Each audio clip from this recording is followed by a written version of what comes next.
Dun-dun.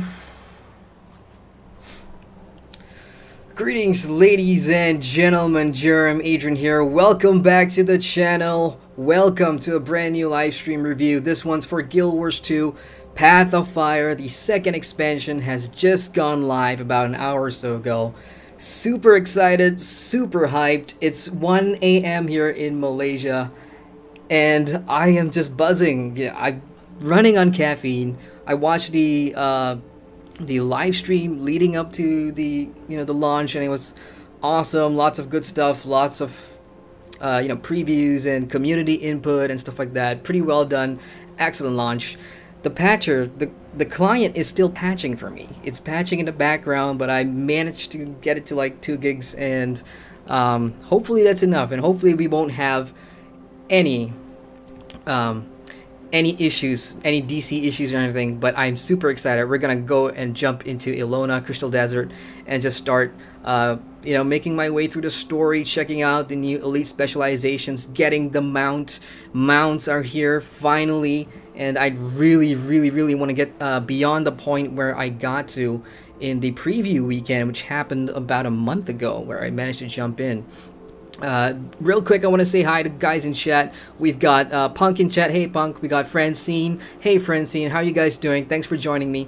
And yeah, really buzzed, because in the past 2 weeks I've played nothing but Guild Wars 2. I mean, I've tried to work on some videos for the channel. I have got one MMO discussion video coming out. I've had to put that on the back burner because I had to get ready for Path of Fire, and I couldn't put the game down. I'm so hooked right now. I guess it's because it's my first expansion launch, so that's why I'm kind of buzzing. And really, the last 3 days was just me rushing to get everything done on my main character, which is this guy, Hafelheim. He's my guardian. I've also got a bunch of 80s now. I've got my elementalist. I've got an 80 mesmer as well. Sorry, not mesmer, a thief, because the new elite specs looks pretty dope, which is the Deadeye, and I'm sure all of you guys who do PvP and do World versus World, you guys know what I'm talking about, right? I saw a lot of people calling for nerfs in the chat, so let's go ahead and jump in. Let me just see where I'm at. Oh, I'm in Heart of Thorns, Maguma. Well, hey, I should probably get out of there.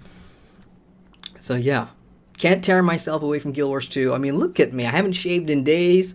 I've been playing this so much. I got a couple of friends who joined me from another MMO, and we started a guild here. So, yeah. And, everything that I said in my review, which is linked right at the bottom in the description box. I mean, if you guys are here who are not from my channel, then you guys can watch my review of Guild Wars 2 that I did this year, coming in as a new player, because I bought Guild Wars 2 way back in 2015, but I never really jumped in because it wasn't my main MMO. Lord of the Rings Online was my main MMO. That was exclusively what I was playing before I started this channel mid last year. So here we are in game.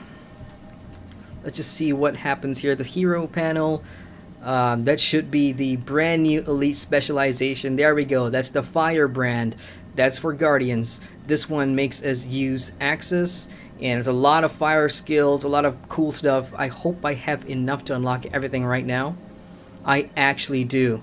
I've got just I was grinding for hero points in the last week, and I was hoping 250 was enough, please. And it is. I've got 2 to spare, so that's awesome. Not gonna do that just yet. I need to get back to Lion's Arch, where my bank is, so that I can straight away get my stuff, and we can go to Ilona, baby. Super pumped, super hype. We got Captain Panda in chat. What's up, Captain Panda? Long time no see, man. How you doing? Good to see you. And to everybody who's watching now, thanks so much for joining me. It is a Friday where you guys are, hopefully. I think, yeah, it is Friday. What am I talking about? Sorry, this is like my 4th cup of coffee in the last 2 hours, so I am running on caffeine, y'all. Also, in the last couple of hours, I just want to say hi real quick to Fexstick. Thank you for subscribing to the channel. Appreciate the support. Welcome to the GRM fam. And same thing for Wayne SJ. Thank you very much for the the support. I do appreciate it. Welcome to the GRM fam. Here we are, Lion's Arc. Let me just check my ping real quick. I'm on 290 right now. Ooh.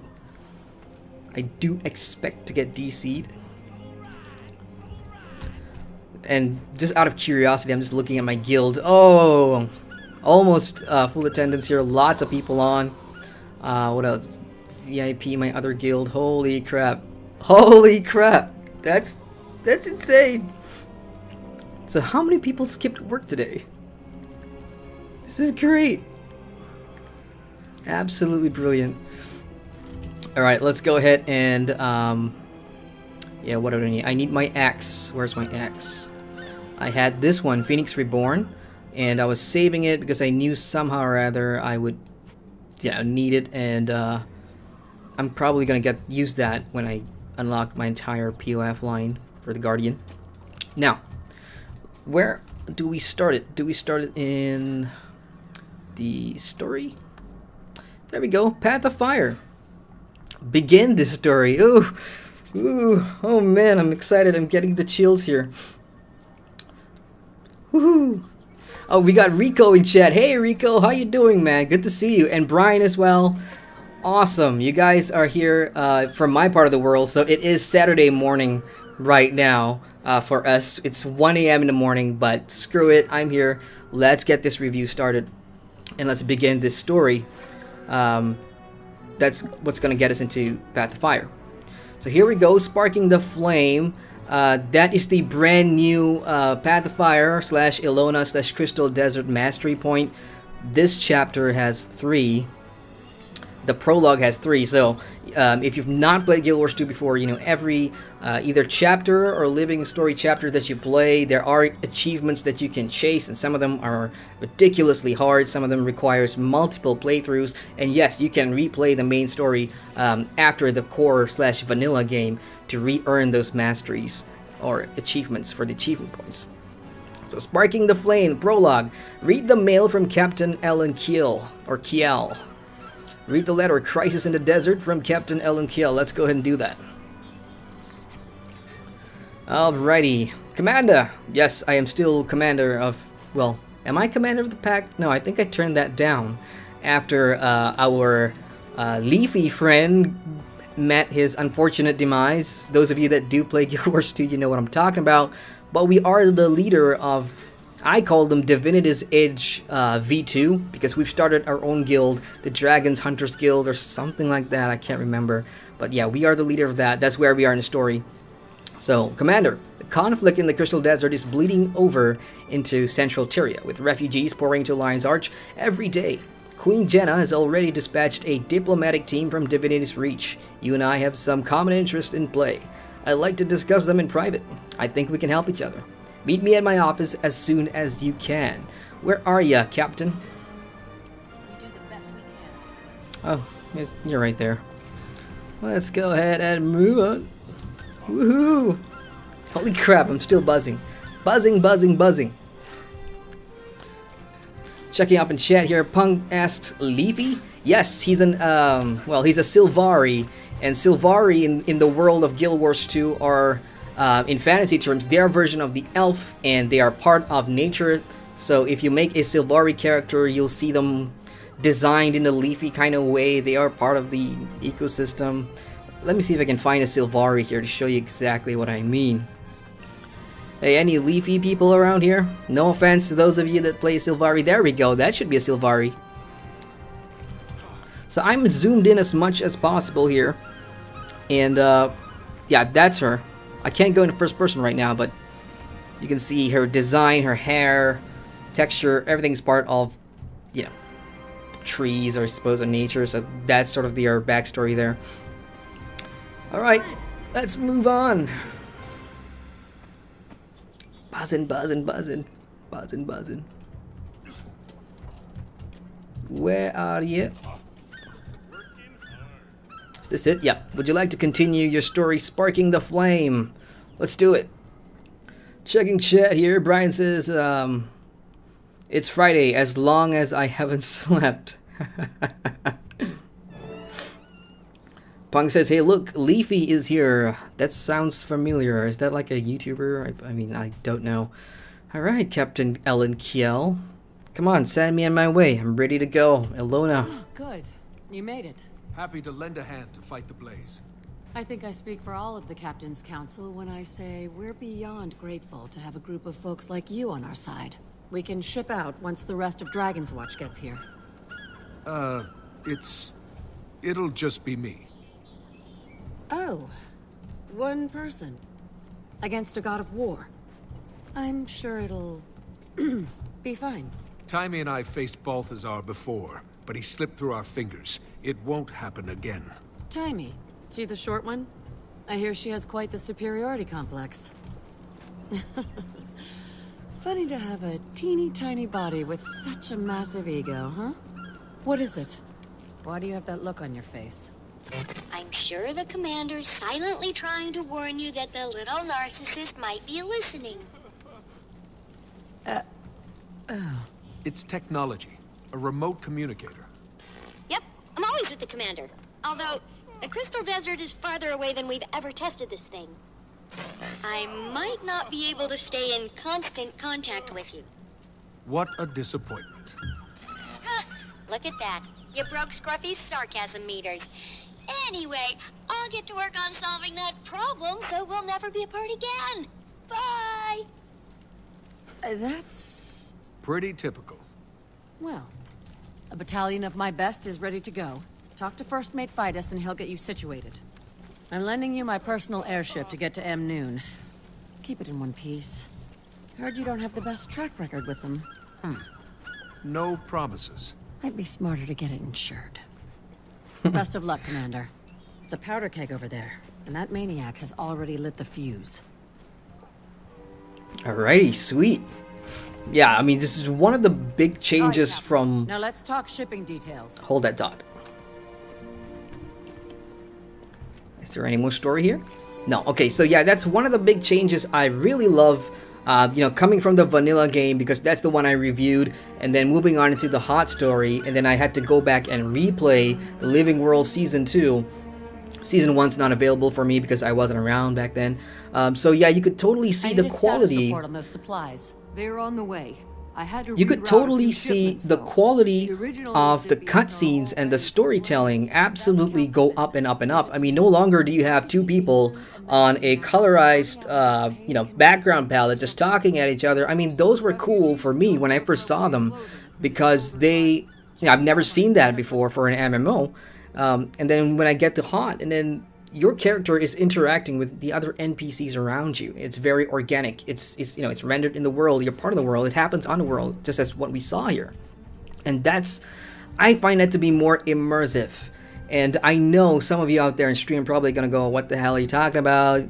Such a nerd for liking the story." But hey, story is one of the important aspects for me when I play my MMOs. I love to have a good story because if the story ain't gonna cut it in an MMO, you're gonna have to rely on gameplay.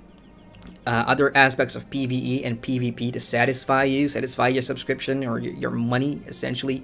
And if I can't find that in the gameplay, I look for a good story. With Guild Wars 2, it has the good story, but I know I was watching the stream earlier and so many people were saying, "Oh, the story's boring," or "The story's not for me," and everything. That's fine. Different folks, different strokes. For me, I really grasp the story because I can relate to large portions of it, especially after the vanilla story, because I played everything back to back. Unlike a lot of Guild Wars 2 players, you had to do the vanilla story and then stop, and then wait a couple of months, and then Season 1 came out, and then you wait a couple of months, or I don't know, multiple quarters, and then Season 2, and then, you get the point.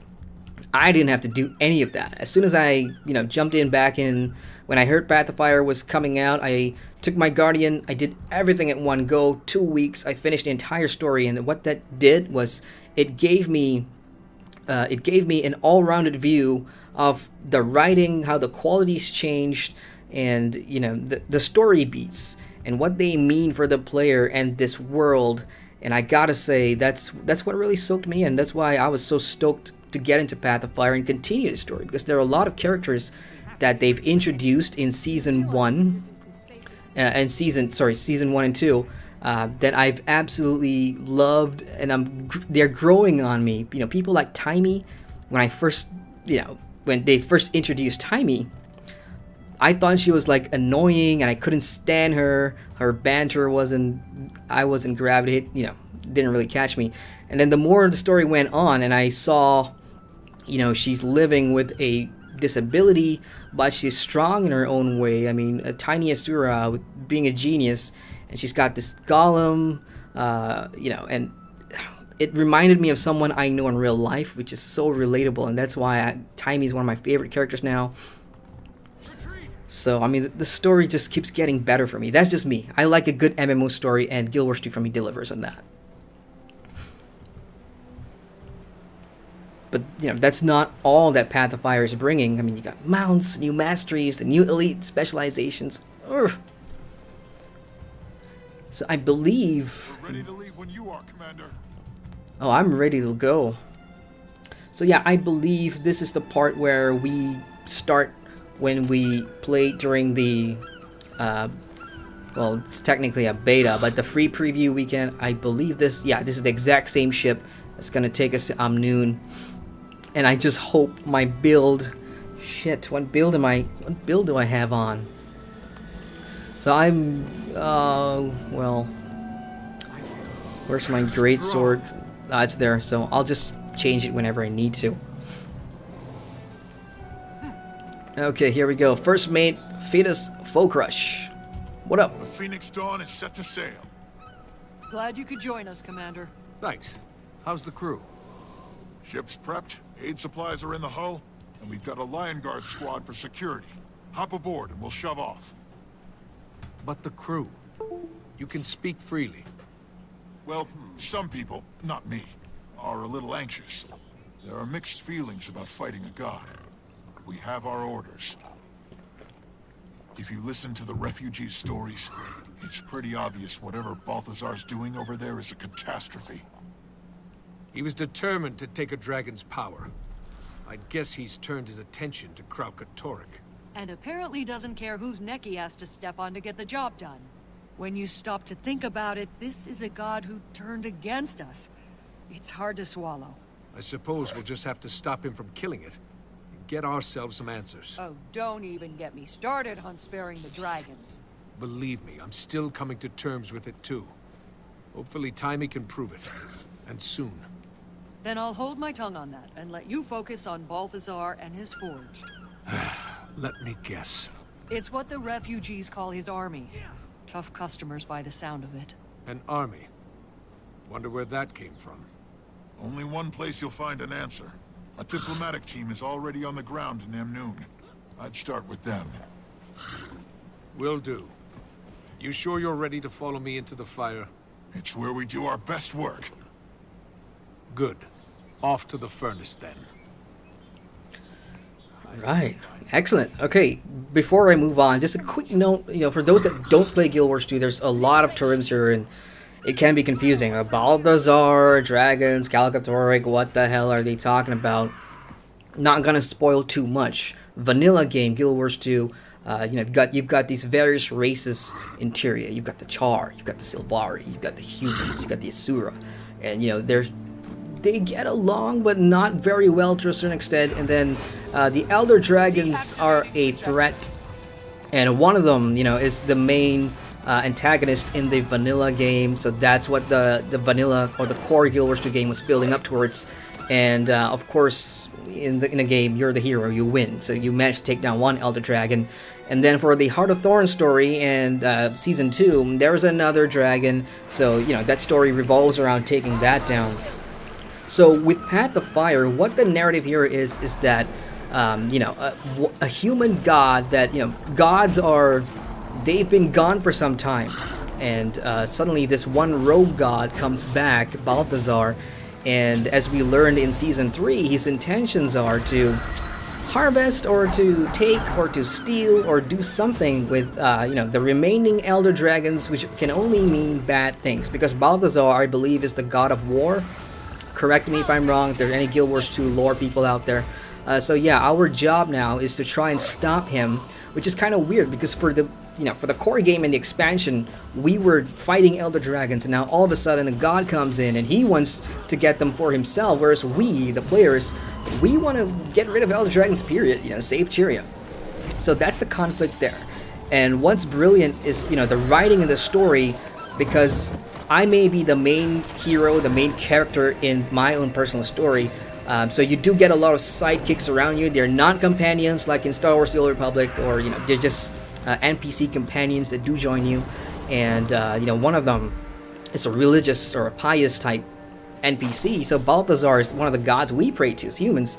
So now there's that conflict of, holy crap, are we really gonna fight a god? Are we really gonna go to Ilona and chase down this god of war? I mean, that's just, it's fresh. Because if Path of Fire was about, oh, let's go take down Elder Dragon number 3, then there's a problem there, because it's so repetitive, and we've already done it twice now.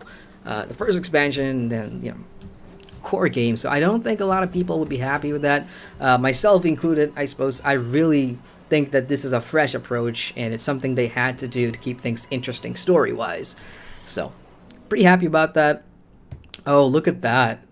That is someone on a raptor, on a big raptor, and he's chasing somebody on a little raptor, I don't know. Alright, checking in chat. Punk says, gotta go, have dinner, see you later. See ya, Punk, thanks for dropping by. Enjoy your dinner, man, I appreciate you hanging out. 1:25 a.m. I'm still good. Let's get it on. Oh, there we go. Let's listen to the background music for a bit, because it's really fun. We got Woohoo in chat. Hey Woohoo, how you doing, man? Welcome to the stream. Says, do you still play ESO? Once in a while I do. I still log in and get some stuff done. And recently I've been playing with some of my subscribers, like Jay Farrakhan, for example. We've been doing dungeons together, and I do plan to go back and check out a couple of DLCs that came out, Orange of the Reach and Clockwork City.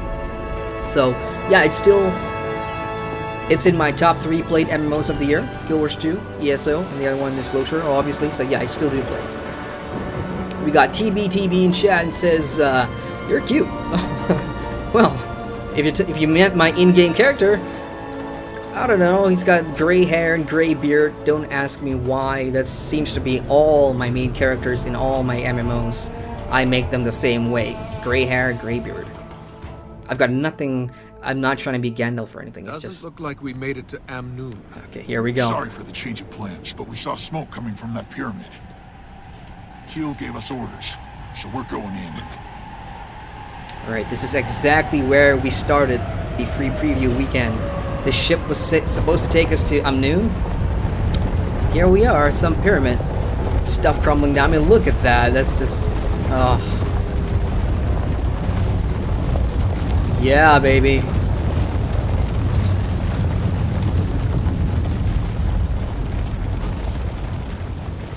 you'd like to stay on board, we'll get you to Amnoon as soon as we get back. I didn't come this far to sightsee.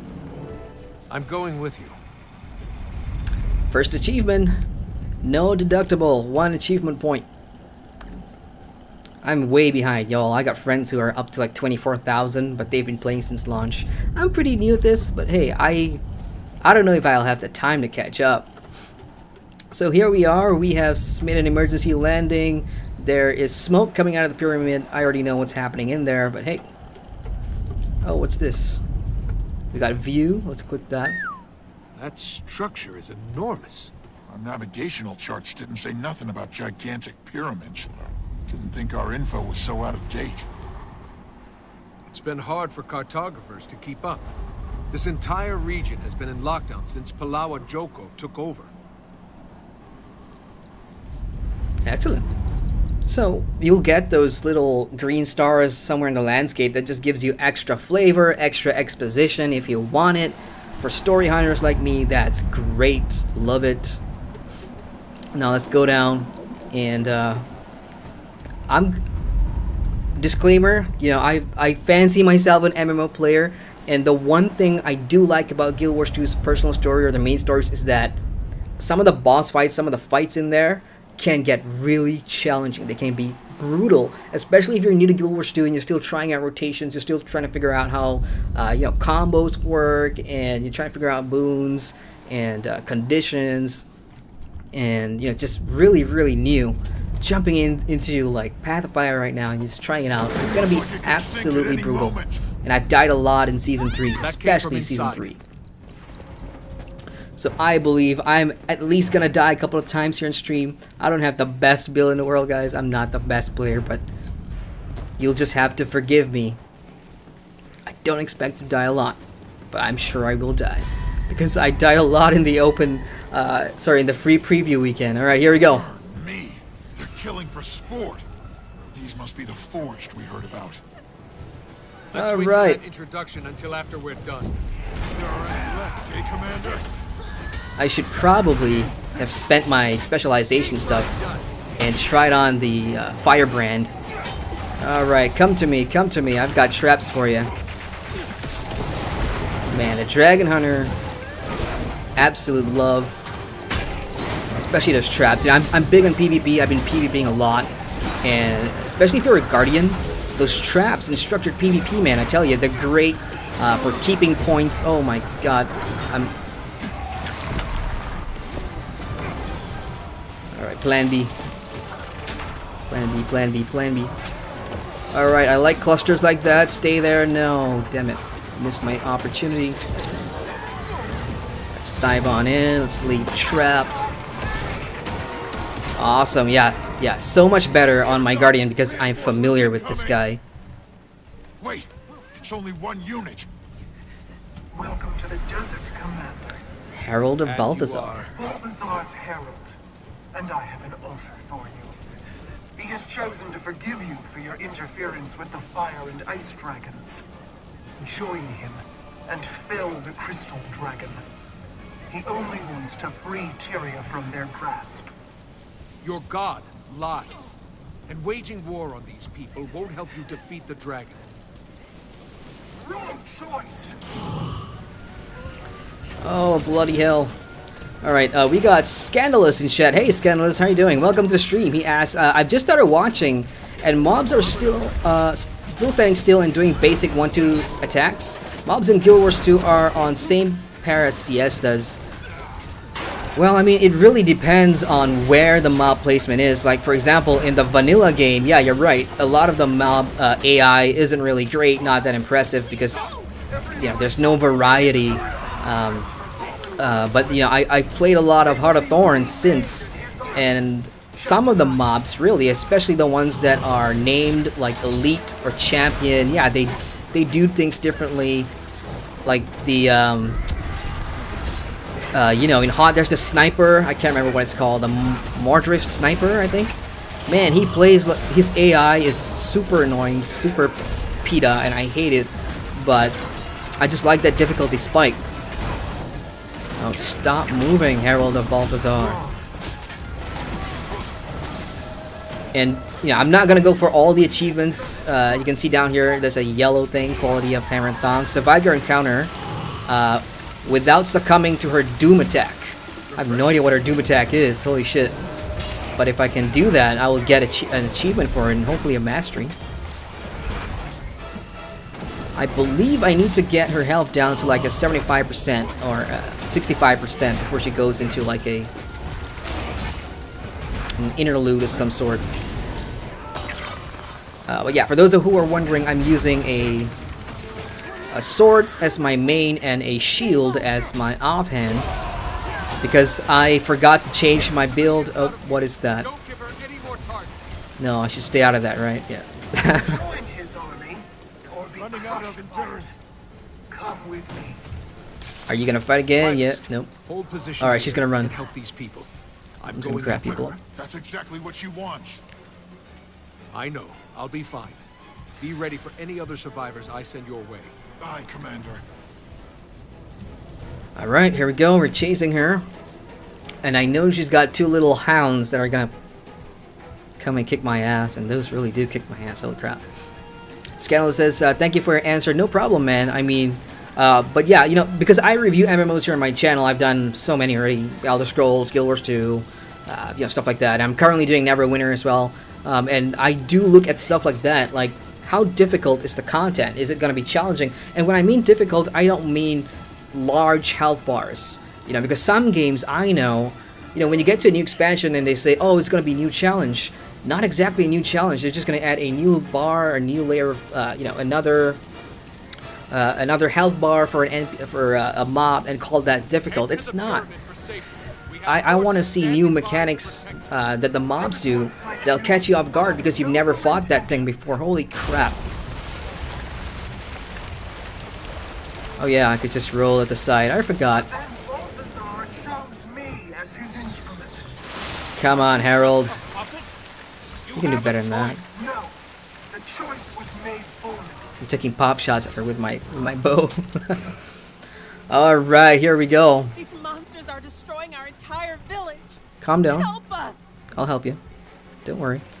The repair. I like how the devs know that people are gonna die here, so we're just gonna nicely put a little anvil there just so you can repair yourself in case things get a little too hard.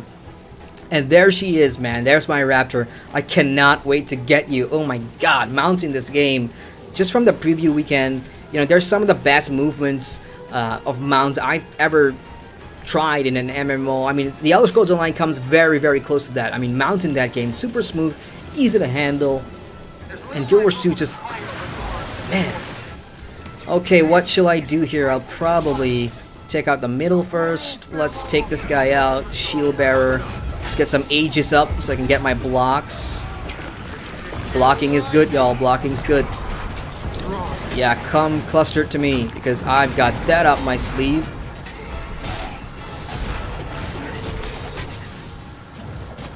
Hey, you know what? Stream's been going for almost half an hour now, and I forgot to ask, you know, if the audio is too loud, let me know. If the sounds, in-game sounds are too loud, let me know, and I'll change it for you guys.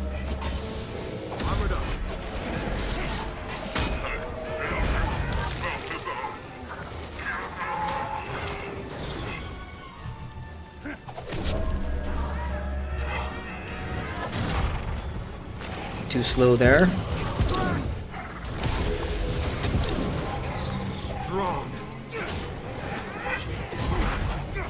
Here's to Harold. Come on. Let's do this. You and me, one-on-one. Oh! Just in time. Let me get rid of that guy. Hey, get over here.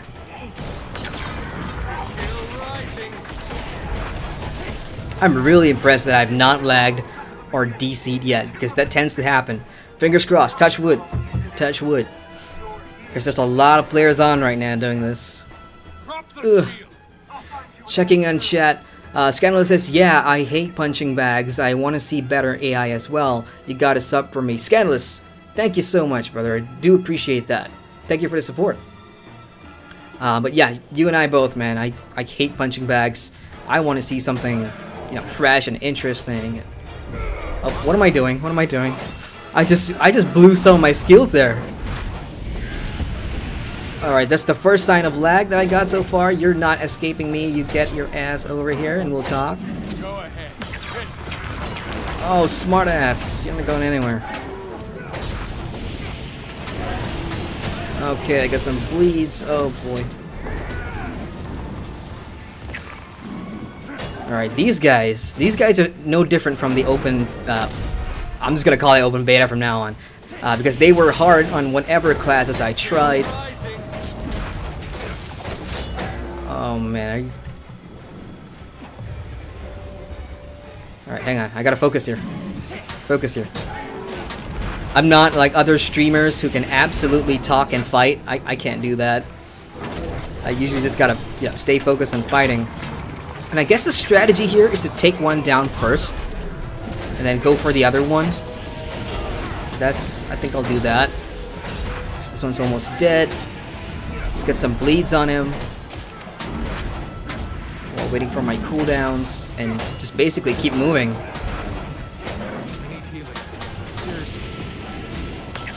Okay, I'm pushing it real close here. Emergency heal. Last one. Come on, veteran forged warhound. I gotcha. It's a good thing it's getting distracted by the villagers. I'm using them as meat shields. Excellent. Over here. Right, so the town is somewhat saved, But this is like the first area in Ilona that you get to, and there's fire everywhere. And, you know, it's just Balthazar and his crew just wrecked havoc here, and it's sad. I mean, right now I'm trying to feel the emotional connection. Thing is, I don't know these people, and I've never really played Guild Wars 1, which I should make as a disclaimer, because, you know, Ilona, the Crystal Desert, as I know now, is you know, it's been in Guild Wars 1. A lot of people have an emotional attachment to the zone because, of course, they've been there before, they've quested there before, they've killed stuff. I don't. I've never played Guild Wars 1. I'm a big fan of Guild Wars 2. So for me, I'm still trying to, you know, soak it in. I'm trying to see how Guild Wars 2 are going to make me invested in this area. But so far, right now, because there are mounts here, I pretty much don't care about this place yet. And about the people here, I know they're cultured people, you know, very desert folk, essentially. So we've got Tassa and Axim. Let's talk to Axim. They're gone? Oh, thank you. I need to get through that gate. Okay, I'll just... Oh, if it's down, she must have smashed it on her way through. I can gather whoever's left to get the gate open, but you have to help us. The town's burning out of control. Of course, but maybe you should hang back.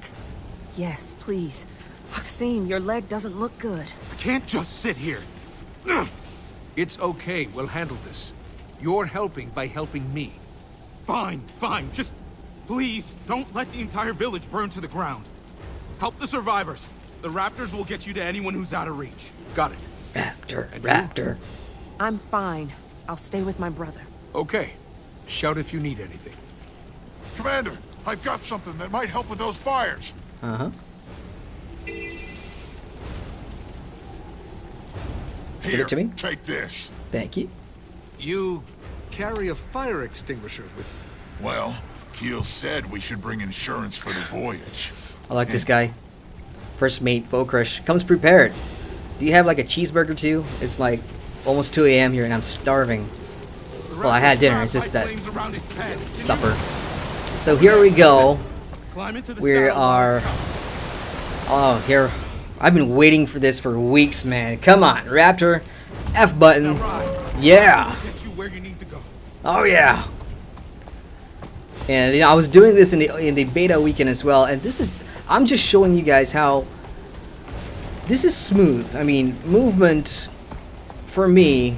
Because animations are another thing I take into consideration when I review MMOs, you know, because there are some that are absolutely chronic and you live with it. They're so plastic. It doesn't, the joy of movement, this is Guild Wars 2's words, by the way, the joy of movement is just not there. Stuff like, and I'm sorry to mention it, stuff like, you know, the Secret World and Secret World Legend, animations are their biggest strength, and does that affect combat? Does that affect gameplay? It does. Whereas in Guild Wars 2, I mean, with mounts, if this is because this is now part of the mastery system, and you know this is going to be a new gameplay feature that you're going to use to start fights, to get to highly difficult, you know, areas, to get mastery points and hero points. You want it to feel good, and I mean it doesn't help that it looks good too. So love it, absolutely love the mounts. And I'm supposed to be helping people, but here I am just blabbing away. So, I know they take damage if you stand in the fire for too long, but this is the Raptor's unique ability, so this just popped up. All mounts... Damn it, I wasn't done reading. I guess I accidentally clicked that. But yeah, basically every mount has a special, unique ability. For the Raptor, for example, you can jump across long distances, like I can just jump across the bridge there because it's gone. And later on in the landscape, you'll see cliffs that you can just jump across, and what I'm really interested in checking out is bringing this bad boy and all the other mounts back to areas in Heart of Thorns or in the Maguma region and just jumping across, seeing how they work. I mean, Raptors in Maguma sounds like a nightmare because, you know, you got a lot of these cliffs and everything that have tiny passageways that, you know, spiral downwards and stuff. It's really dangerous riding a Raptor. But the other ones though, like the flying mantis, I don't know the names. Oh, it's got idle animations too. Yeah. Oh. Oh yeah. I did not see that in the preview weekend. That is cool. Idle animations for mounts. Hell yeah. Alright, let's get off the mount. I believe that is the X button. Can I do that? Yeah, that's the X button, but you can always push or press the button if you wanted to. Let's focus on getting this village back in track, shall we? I'm just getting too carried away with my mount. I'm just super hyped that I got it. Bounce, bounce, bounce. Rico says, is Havelheim Nolan North? I know... he probably is. I know he does. I think he's the main character, and he also does one more NPC, Nolan North. I think so. I could be wrong, and I don't have the resources to check right now. So, but he does sound like Nolan North, so I'm gonna go with you there.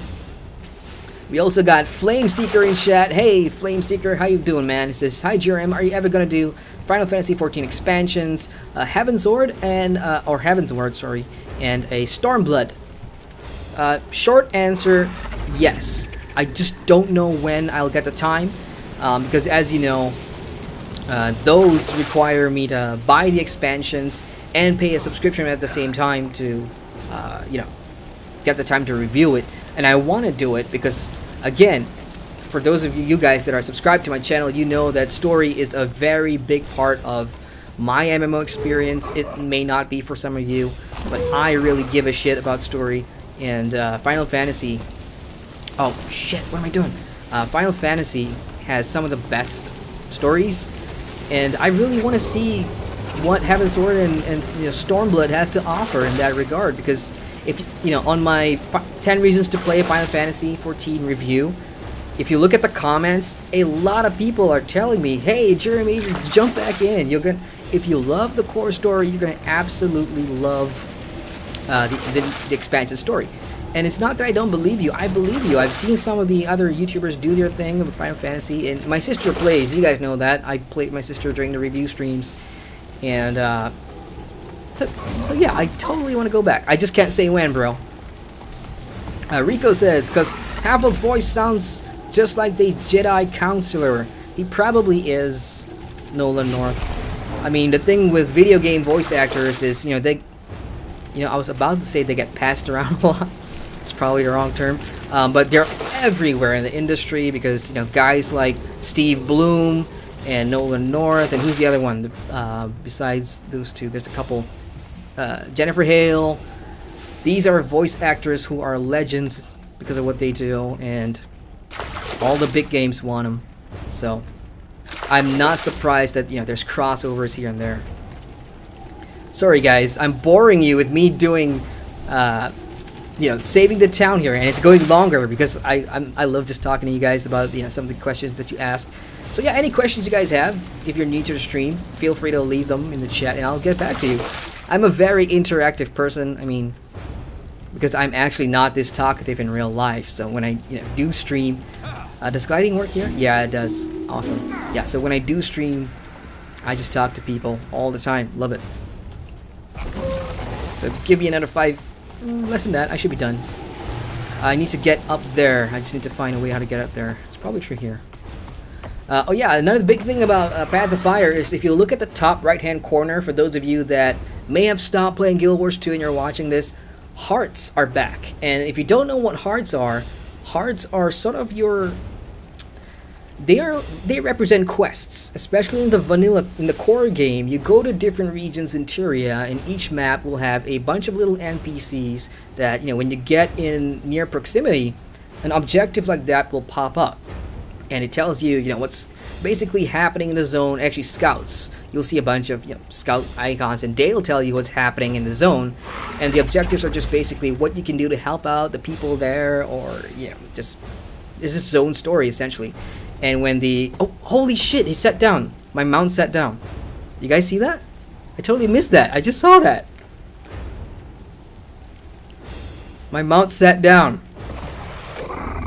And I am freaking out. Holy crap. Oh, damn it, I missed it. Alright, some of these idle animations for the Raptors. Brilliant, man. I mean, I'm so happy about that. Oh, damn it. Why is that so hard? I wonder if you hold the spacebar longer, would you jump further? Let's see. Okay, yeah, that's the thing. So you want to hold your spacebar longer to jump long distances. And I know it uses the endurance bar as well, so your mounts will have its own separate endurance bar. And good thing you showed up. The Amnoon Cavaliers can't protect us from the Forged. Okay, he said a word there. He said the word forged, and I'm just gonna guess here. The forger is something like, you know, you're talking about Balthazar's army, I suppose. All those people I was fighting earlier. Those guys are part of the forged. Punk says, are there larger dinosaurs to ride? Good question. The honest answer is I don't know. Again, I've not been to Elona or Crystal Desert in the first game, Guild Wars. So I actually have no idea what sort of creatures inhabit this part of the world, which is this side, Crystal Desert. So this is where the most of the vanilla game takes place, and then that's the expansion over there, Heart of Maguma, the first expansion I should say, and then Pathfire is way down here. So I don't know what's waiting for me there. I know during the free preview, I saw stuff like the Sand Shark and oh crap, what's the other one? That was a three-headed thing. Shit, Hydras. There's Hydras here, and the cool thing is you defeat it to a certain extent.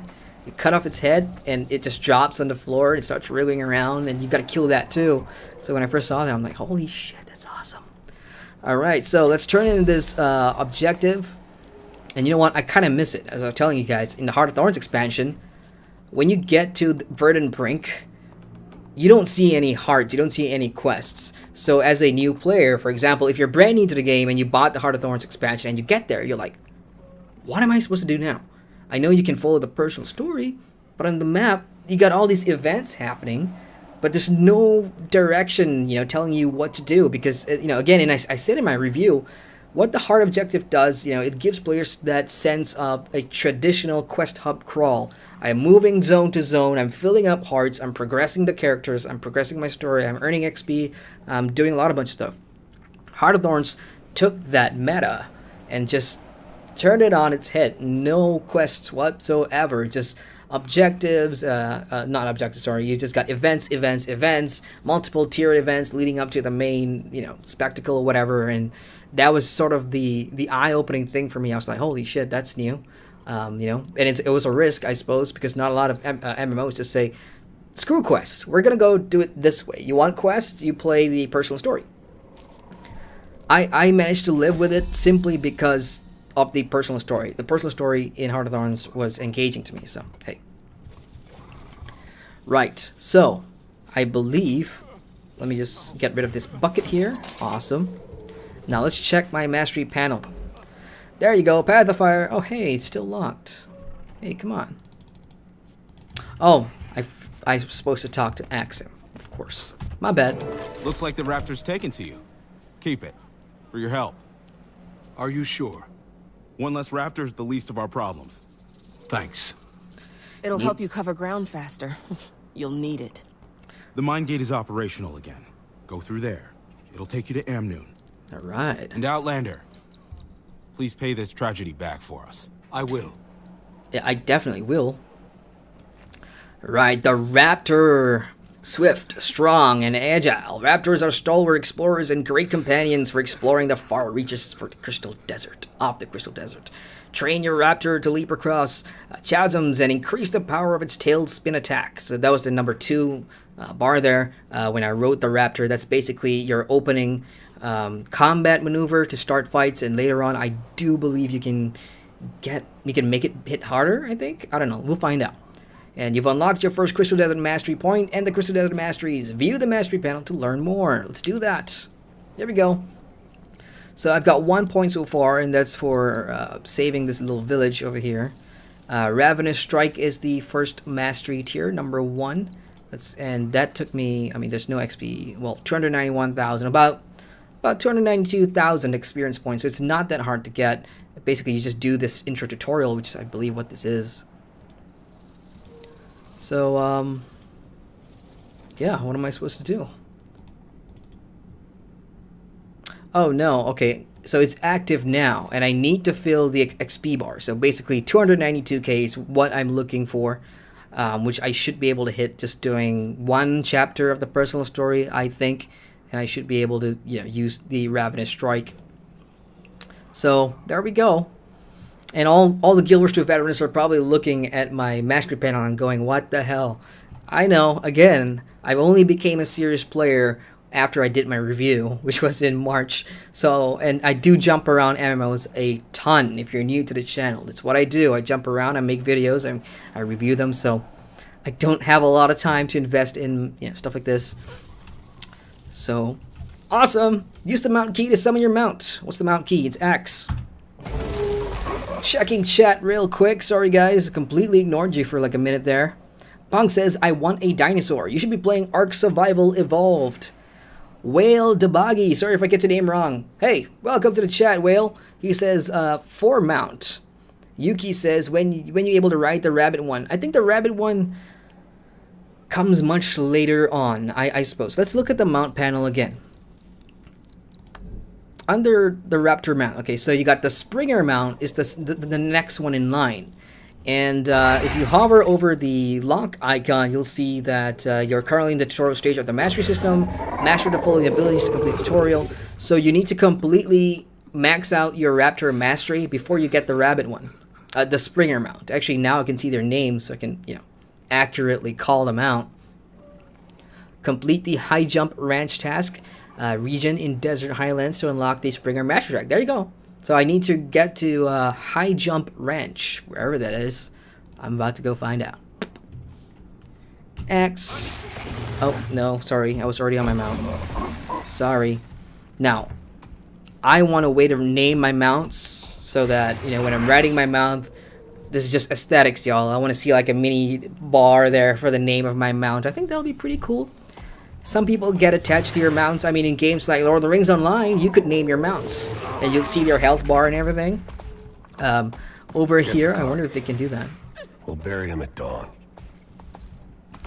Yeah, villagers, I'm really sorry for your loss. I came a little too late, and I could have stopped the fires faster, but I was talking to chat, so you'll have to forgive me. And I'm gonna make my way on and not feel guilty that you guys have lost people.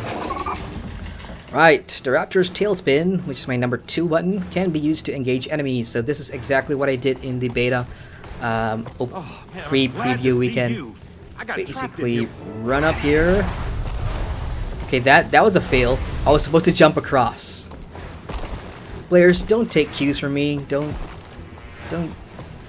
I'm horrible at this. So jump across, and number 2. And here we are.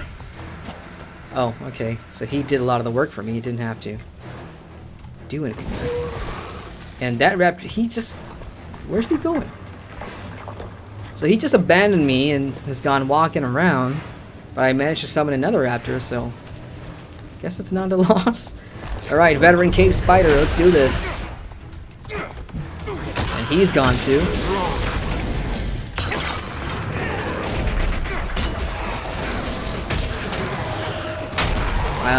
We're gonna need 2 more of these, and I know there's 2 more around. But I'm just basically gonna do this and just instantly kill all of them because I can. And just, you know, abusing the mount button is kind of cool right now. Oh, a little lag there. And I'm sure a lot of people are doing the same thing. See, look at all these raptors.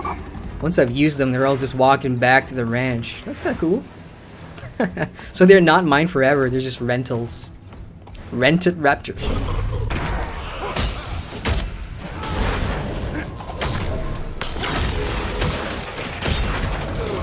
Come on, die. Awesome. Exit the mine to the Crystal Desert. Let's go. Again, we've all seen this already in the free preview weekend. Even I played it. It's on my channel here when I streamed it way back then. But to actually finally be here on my main character is awesome. Yeah, looks awesome, man. I just watching my dude on my mount is just woohoo. Woohoo. Alright, miner. Howdy. Bit closer there, and F key. By the Sith. Who are you? An outlander? Yes, from across the Sea of Sorrows. I'm here to stop Balthazar. Yeah, me too. Oh, you're serious? Then a hi, and welcome. That would be Hi. quite an appreciated feat. Have you seen his herald? An armored woman. Didn't come this way. No sign of her. Try Amnoon. Lots of folks are going there. Take the road south and you'll hit it. I'll check it out. See what help I can find. Alright, so I learned something new today. You know, the people of Elona greet each other using a hi. Learned something new today. A hi. You know what it reminds me of? For those Guild Wars 2, those Game of Thrones fans out there, a shy. Ring a bell. Hearing you.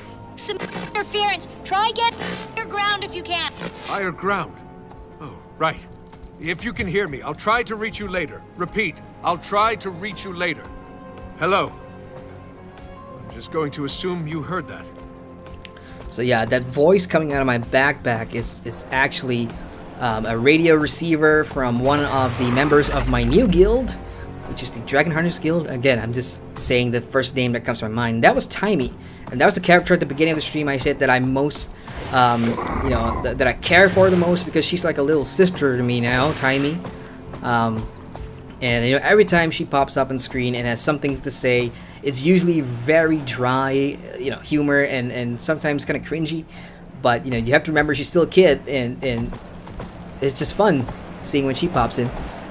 All right, before I get the personal story going, I'm gonna check chat real quick.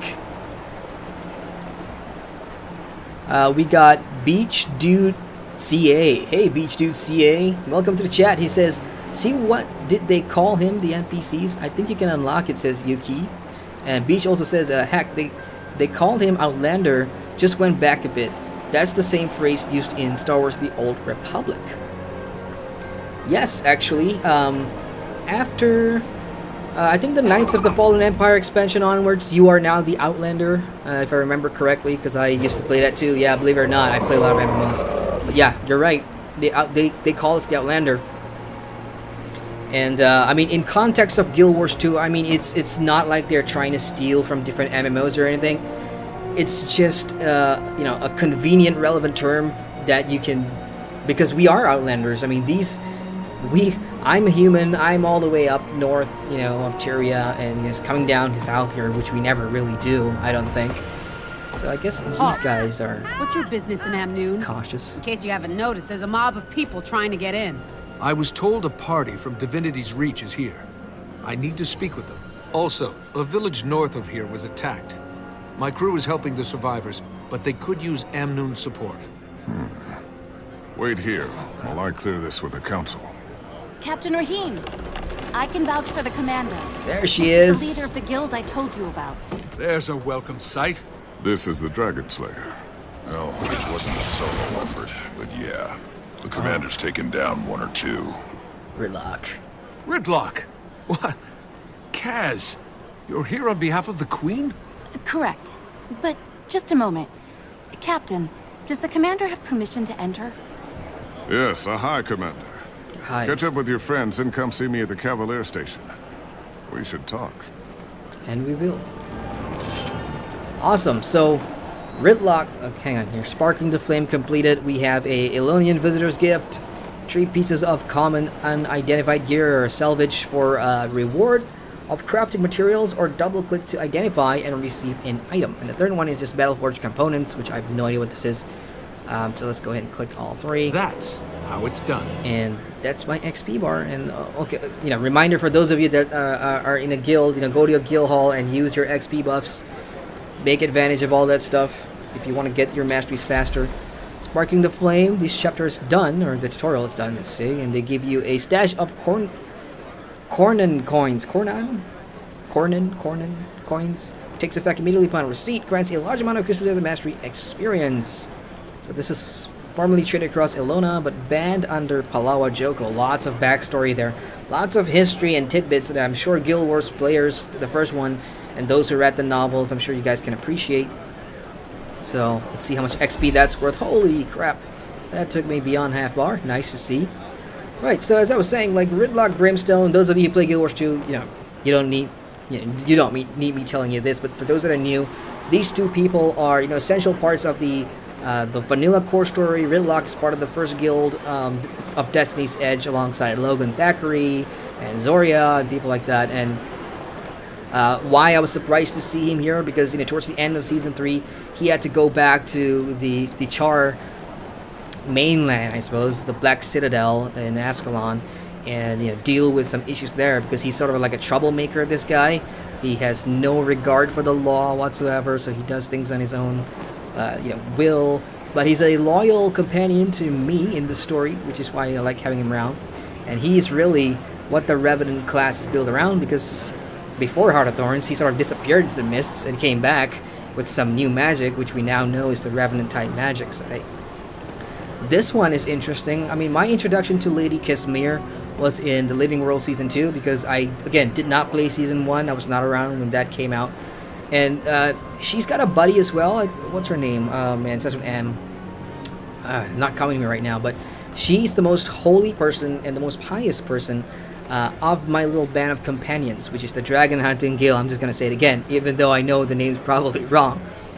So yeah, she's the most holy, she's the most pious, and why I think she's central to the story here is because, again, who's the antagonist in this expansion? It's Balthazar, the god of war. So, and she's a part of the people, and a lot of humans pray to this dude, among the other gods as well. So how will she react in this story? Right now, as if I'm getting into character, she's a liability to me, because she still believes in Balthazar. But now that we're fighting him and chasing him, things could get interesting, so we'll see. Alright, I'm gonna go ahead and play the story here, turn up the volume, and I'll check on chat. It's good to see you. And your eyes. All right. Try not to fall in love. What happened to your blindfold? A temporary measure to help me focus. But I got used to the voices in my head, so I tossed it. Well, I'm glad you're here, Tribune. Can I still call you that? Yep, all cleared up. And? The Citadel wanted a report on my faux fire mission and the magic. Who am I to deny them a great tale? And? It's classified, Commander. Sorry. You've been holding out on me ever since our fight in Maguma. This is the last time I'll take no for an answer. Now I wish I had my blindfold to dab your tears. We gonna kill a god or what? So that exchange was basically, I told you, before Heart of Thorns he had to disappear for a while. And then when he came back, he got all these Revenant goodies, but the game did this clever thing where they never really told you how that happened. I don't know if it's out there somewhere. I'm sure if you ask the forums, I'm sure if you talk to people, they'll tell you. I don't want to know. Even though it's interesting, he just became the Revenant with his powers, and I think that's cool. I'm sure there's a story out there somewhere about it, and one day I'll check it out. I don't know. But yeah, that's what that banter was, because he never really shared it to me. I got Jay Fairclough in chat. Hey Jay, good to see you, man. Sorry I didn't see you earlier. Welcome to the stream. And earlier on, I saw somebody as well. Elementalist Dan. Hello, Elementalist Dan. Welcome to the chat. Welcome to the stream. He said, so nice to watch this when you don't have Path of Fire. At least you got to see the mounts. Why don't you have Path of Fire? Are you waiting for a later date to purchase it? Or are you waiting for a sale or anything? But, don't worry about it. It's not going to go anywhere, because knowing Guild Wars 2, and I've spoke to a lot of people about this, once Path of Fire is out, I think there's going to be some waiting time before they put out any content, maybe the next Leaving World season or something. And I hear that they're getting better at making sure they release content on a timely manner, because there's two different teams, right? One expansion team, one Living World season or story team, and I could be wrong. Those of you that do know more, please let us know. So I don't think you'll have to worry too much about missing out on Path of Fire. Don't worry about it, you'll get it. And if not, go enter Wooden Potatoes competition or whatever. And I don't know, maybe he's giving away a Path of Fire. I can't be too sure, but there's a lot of gold and gem. So for those of you who do know who Wooden Potatoes is, go and check out his competition. He's giving away a ton of goodies. Timmy tried to reach you before I left. Now I understand why she didn't have any luck. It was a spur-of-the-moment decision. I had to get here and see it for myself. I hope you consulted Marjorie about that after you... How have you two been since... Radonovus? Marjorie, that's the name. Good. Fine. It's okay. Could be better, but she's still recovering, so... Well, I'm glad you're here. We'll need all the help we can get. I can't believe one of the gods we worship, one of the 6, just gave up on us. Doesn't care. It doesn't feel right. She's You doubting have it. faith and hope, and I respect that. But I was in that volcano with him. He was ready to let all of Tyria turn to ash. What he did to Marjorie. I know. I've heard it from her over and over. My mind says it too, but it's hard to walk away from a lifetime of devotion, of being raised to thank the 6, say bye the 6, and worship the 6. Okay, Cass. I hope you're right. And I hope your eyes aren't opened as brutally as mine were. Oh man, you can totally see she's starting to doubt that Balthazar would indeed turn rogue like that. I don't know. But again, I'll say it again, I think she's a liability. So where we are in the story now, blazing a thrill, gather information about the situation in Crystal Desert, catch up with Captain Rahim at the Amnoon Cavalier Station. So we're just going to head out. And here we are, Crystal Oasis, the first zone, first map of Crystal Desert. Super excited. And you know what? On an ordinary day, I would be super tired right now, but I'm still buzzing, man. It's an expansion. It's here. It's my first Guild Wars 2 expansion where I've been able to participate day 1 on launch. And holy crap, look at this guy. Look at that outfit. That is sick. Where'd you get that? That's awesome. Bunch of people here. Nice to see. And, you know, every map, there's different instances of every map as well. So you're not going to see like a lot of people just crammed in, which is kind of why everything's so smooth. So I'm going to check what I've got from those bags earlier. And oh shoot, my bag is a mess. I got lots of siege blueprints in here from like hours of world versus world. Like I got all these blueprints that I probably should sell, and I will. All right, let's That looks valuable. open that and see what we got. We have 2 milling stones. Well, that's normal. And now we got some new gear. Piece of unidentified gear. Salvage for a reward of crafting materials. Double click to identify and receive an item. So this is interesting. It's giving me a choice. You either salvage it for something or double click and identify and receive an item, which I'm sure you can salvage again, right? I'm just going to double click on that and see what it is. It's okay, it's something we've already seen before. I was kind of hoping for new cosmetics, which I'm sure we'll get pretty soon. So let's go and check all these out. Berserker's Cabalist's legs. These are stuff that I've already seen before, so it's not great. Battered Forge components. Oh, what was that? Oh, another... That wasn't me. Was that somebody's mount? We got more of these, so what I'm going to do is I'm going to click on my salvage thing here and the salvage one and see what we get. We have completed the task at hand. Eye of Cormair. These gleaming metal scales earn their nickname because they are flexible but remain true and whole under great strain. So there's new crafting mats for what? Again, I do not know. We're still very early on here. Protocol. So salvage 2 and click on 2. Carrion Practice, I've already seen that before. Congealed putrescence. Putrescence, however you pronounce that. Yeah, I was kind of hoping for new cosmetics in terms of a new gear, really. What's this? Homespun blindfold. Consume grants a moderate amount of karma. Excellent. More karma is good. I have just about 579,000 karma. I've not spent it all. I was kind of looking at what's the best way to gear up my character, and then the more I played, like, you know, I got through Season 3, as I told you guys at the beginning of the stream. Season 3 was super difficult solo, but I managed to get through it. I died a couple of times, and I was thinking, why is that? Is it because of my gear? Does my gear suck? Or am I just, you know, is it an L2P issue, learn to play issue? And then I looked it up, and, you know, it's difficult by design, takes a while to get used to, and a lot of people, like, you know, hold on to your karma, because once you start crafting legendaries and stuff, it's going to take a lot of karma, so that's exactly what I'm doing. I'm just going to hold on to my stuff right now, because I'm in exotic gear, all exotic. I've only got one ascended piece, and I just got one more today, which kind of dropped, which is kind of cool. But I'm using completely exotic gear, and I have no problems about that. Not died yet. Let's go ahead and get rid of all this stuff, because bag space is important to me. And let's move on. Oh man, I got a bunch of utilities on the map here. There we go.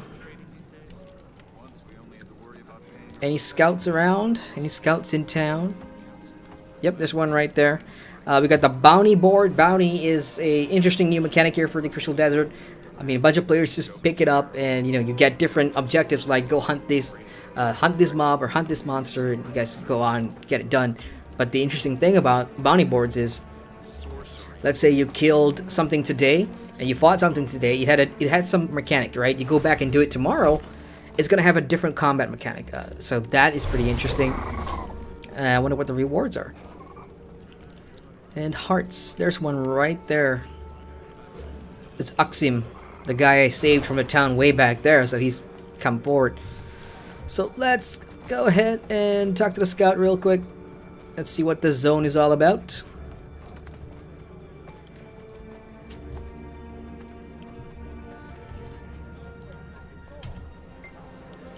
Hi, Outlander. Oh, a race around the desert is about to begin in Amnoon. Yeah, I saw that. There's races. Hi, Outlander. You can get on your Raptor and just race around. In fact, you know what? Screw the scout. I'm gonna race. If you want to be a part of it, come tell me. I want to be part of the race. Let's do it. I'm totally derailing from reviewing, and we're gonna do a race. Come on. Oh, the race will begin in 4 minutes. Well, Glad I took the time to stretch. is there like a map? Is there a map? Next race starts soon. You're already registered. Raptors are the best by I need a far. map. They can jump over anything. Alright, I guess I'm just gonna follow the majority of players here, and I pray to God I don't lag, but there's a lot of people who want to race.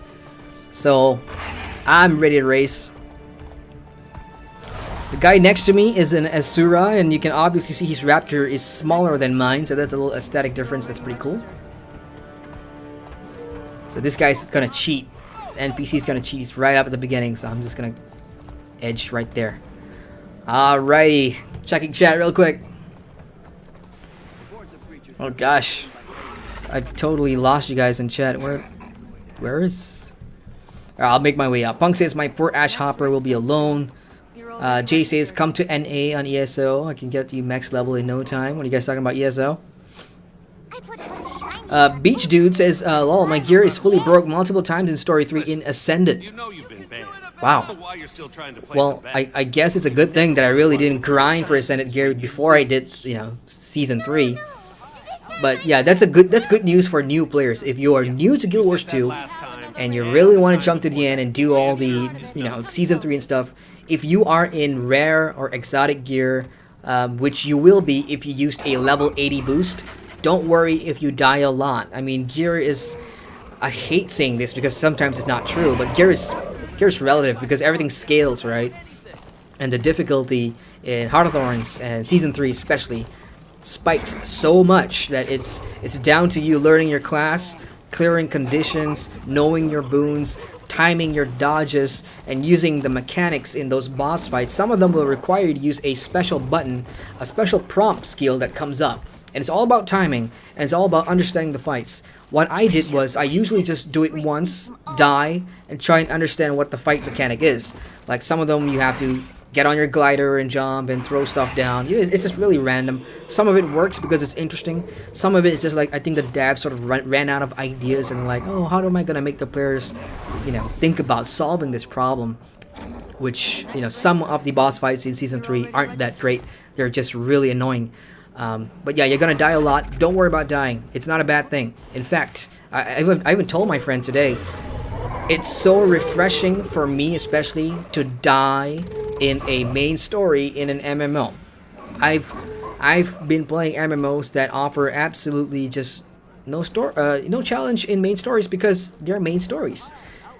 Some MMOs, you know, oh, you want competitive, you want hard, you do raids, you do PvP, you do stuff like that. Some other MMOs, you wish to include it, it's like, we're gonna make some of it hard, you know, and for those, especially on light armored classes, may struggle if you know, haven't been playing along or anything.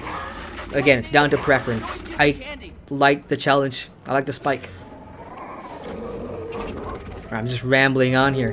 1 minute till race. Let's do this. Let's go.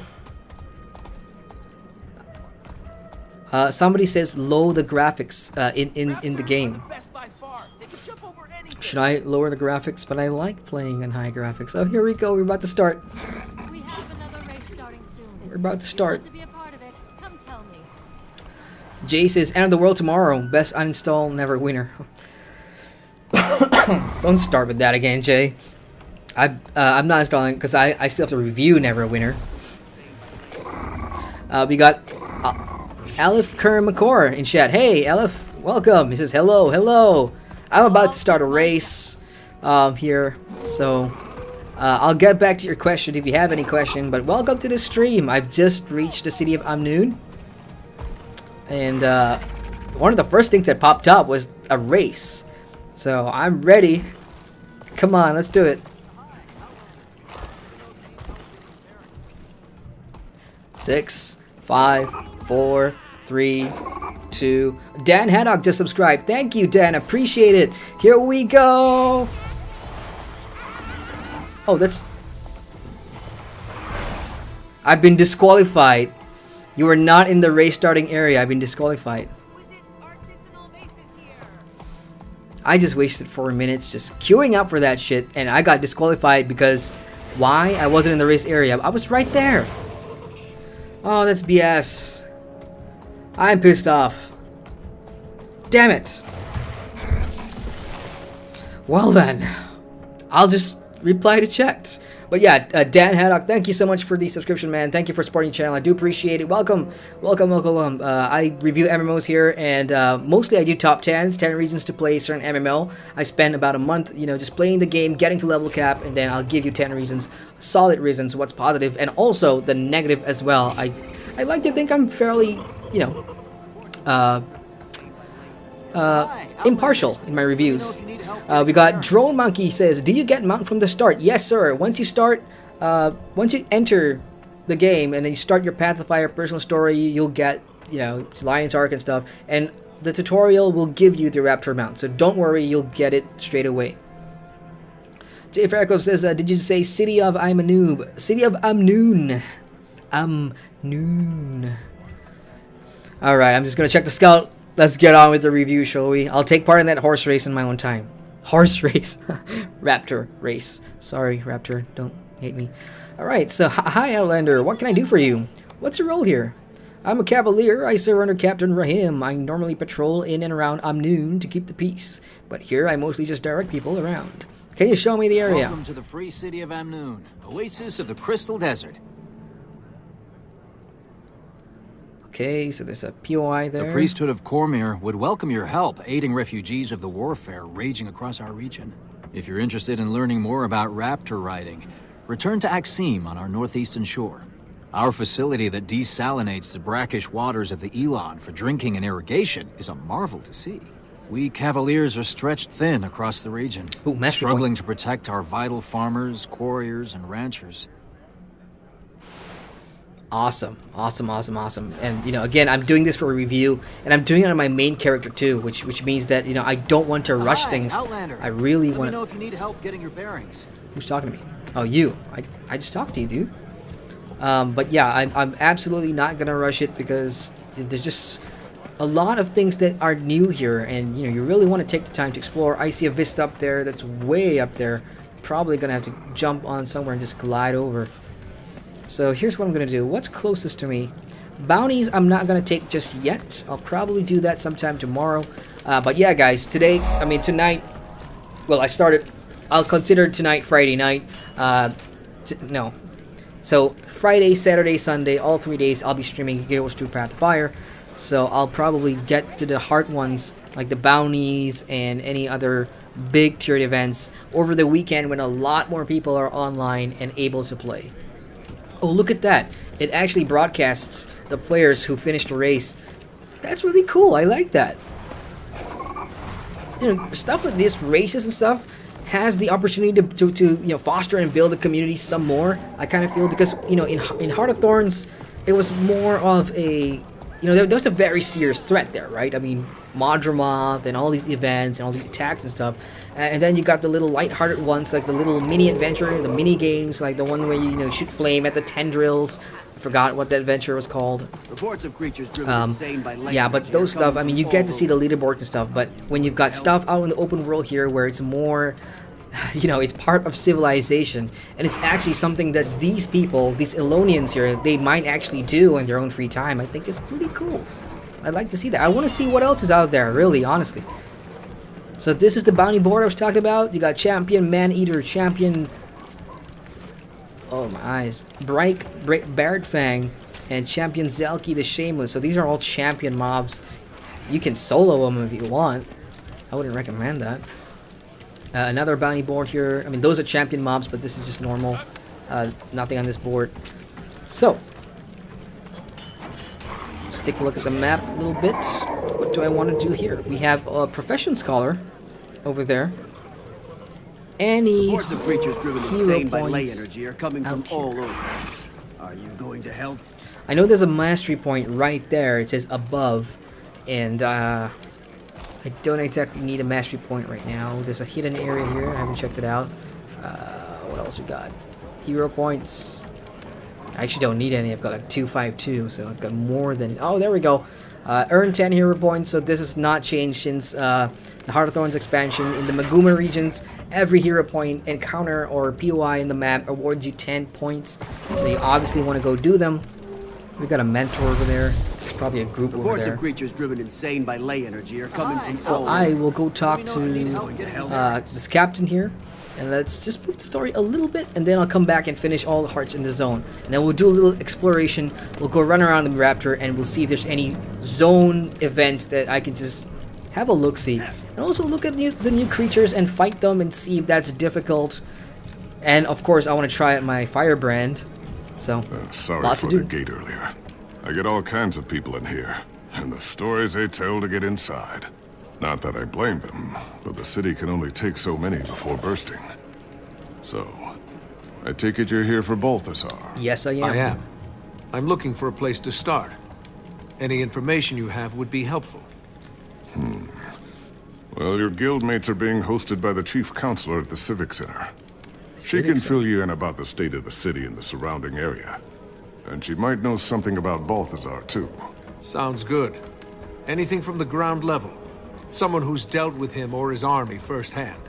My deputy Ayub is at the camp run by Komir's priesthood. The refugees there may be of help. And then Ashton there's... 2415, thank you. Appreciate How the do you support. feel about getting a little lower than ground level to find what you want? I have a deputy assigned to the local smugglers, the Homicene. Name a case. Not so sure he's mine anymore.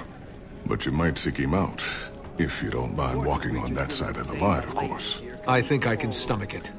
You'll find them at the casino. Tread lightly. We got a casino. There's a casino in Amnoon, in Elona, which is interesting. If I don't see a mini games involving gambling here, I'm gonna be a little disappointed because it's a casino. Why wouldn't you have gambling games, right? I don't know, because I've been doing a lot of the Wild West online last weekend. Was it last weekend? I think it was last weekend. Yeah, during the Alpha 1, and they had like, you know, bars and stuff where you could play poker, and I thought that was really cool for an MMO. You could gamble your money away, and I'm not condoning anything. All I'm trying to say is I think Guild Wars 2 could use some, you know, mini games here. I mean, we've only got races. We already saw that. So basically what that was we're trying to get more information about Balthazar. This guy just said that, you know, there are better ways to go about getting that information instead of just going to that person he mentioned. So I've got 3 Deputy Kai's outside the Grand Sahil Casino, and Deputy Ayub in the Marifa refugee camp. You know, it's 2 a.m. here, 2:20 a.m. and I'm doing really well so far with my pronunciation, so bear with me. Check on Chief Counselor Iman at the Civic Center. So let me just take a look at whether it is. Oh, it's pretty decent. Oh, awesome. What's that? Harold Keenan event information. I'll go to that one first. Let's go unlock some masteries. Alright, I'm losing it now. Let's go unlock some POIs. Alright, checking chat real quick. Jay Farco says, watch In-Betweeners and you'll understand. What are you guys talking about? John Johnson says, how many hero points does it take to fully get the new elite spec? Hello, John Johnson. Welcome to the chat. Welcome to the stream. It takes 250 hero points in total to unlock the brand new elite specialization. All you gotta do is click that, and it'll show you the total amount. So 250 is all you need. And yeah, hopefully you have enough. And yeah, all the best in hunting those HPs if you do not have them. But you know, I found a pretty easy way to unlock them. I've been doing a lot of world versus world, and I know people are gonna scream at me for doing this, but I've been, you know, when you get your skirmish boxes, is it called skirmish boxes? Well, those boxes that awards you either you can pick from like dies or Crass badges, badges of honor, and the other one, proof of heroics. I've been turning in proof of heroics and completing all the pesky Maguma Heart of Thorns HPs that I could not do solo because I'm primarily a solo player. So I managed to rack myself up a nice amount. And actually, you know what, screw it, let's unlock everything right now. Let's get the firebrand. Awesome. Master Firebrand completed, 10 achievement points. Adept Firebrand, 5 achievement points. And I also got 2 chests there. Hopefully you guys give me an axe. I mean, I've already got an axe in my bag, which is the Phoenix Reborn. So, are you guys gonna give me an axe? Oh yeah. Oh, Firebrand's axe. Unused upgrade slot. Slot. I gotta make that clear. I can't really preview it here, so I'm just gonna go ahead and take that. Never have too much so skin unlocked, collection unlocked. Awesome, awesome, awesome. And the next one is a Firebrand's War. My eyes going miter. What is this? That's a hit piece, which has the Firebrand rune.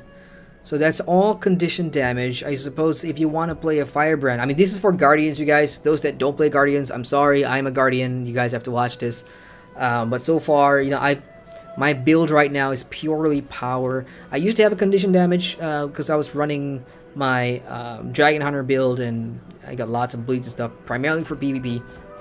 And now I'm back to power. So now I'm thinking, if I want to do Firebrand, I need probably try a condition, because again, a lot of the skills involves burns. So that looks valuable. I'm just gonna look at this collection real quick and see what it does.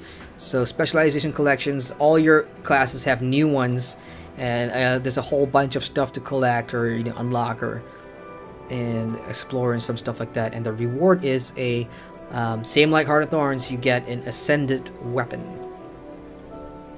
Can I check this out? Oh, shiny. Oh, man. It goes along with my golden wings. What about the one I have right now? Ah, it's bronze. Damn it. I mean, it's not that noticeable, but I'm a very cosmetic... I'm a cosmetic nerd in that regard. And the fact that this one is the same color as my wings is freaking awesome. Okay. Sidetrack there. So I'm not going to use Firebrand right now because I'm running a power build. If I just change to full Condi now, it's going to take me a long time, and I don't want to do that on stream and bore you guys. So we got merchants here, we got banks, and the auction house over there. Good to know. Where am I again? Right in the middle. Awesome. And you know, Jay and Punk, correct me if I'm wrong. I mean, you guys are the resident Elder Scrolls folks right now in chat and stream. This place, Crystal Desert, Ilona, the people, Ilonians, they kind of remind me of Bankorai in the Elder Scrolls Online. What do you guys think? Outlanders arriving, the council won't need to beg Joko to defend us. What are you talking about? Our council's kept the city free all these years. Why would they betray us now? You've been listening to too much of Zalambur's nonsense. Any good he manages to do is just for public relations. We have to trust in Emon and our council. Your family and friends lost your homes to the sandstorm, and she's yet to do anything for any of you. Our situation can wait. There are others in greater need right now. Right. I almost missed that. I mean, that's some exposition there, so it kind of gives you a little story about what's going on. So it seems like the council and the the locals here are not exactly seeing eye to eye, so that could make things interesting, I suppose. I mean, this is good to know. I don't want to miss this kind of little tidbits of the story because, you know, again, it all adds flavor for me, and I'm a story guy. I'm gonna say it again and again. Why I care is because I'm a story guy. Here we are. Hi. Your guildmates were just regaling us with tales of your adventures. You honor us.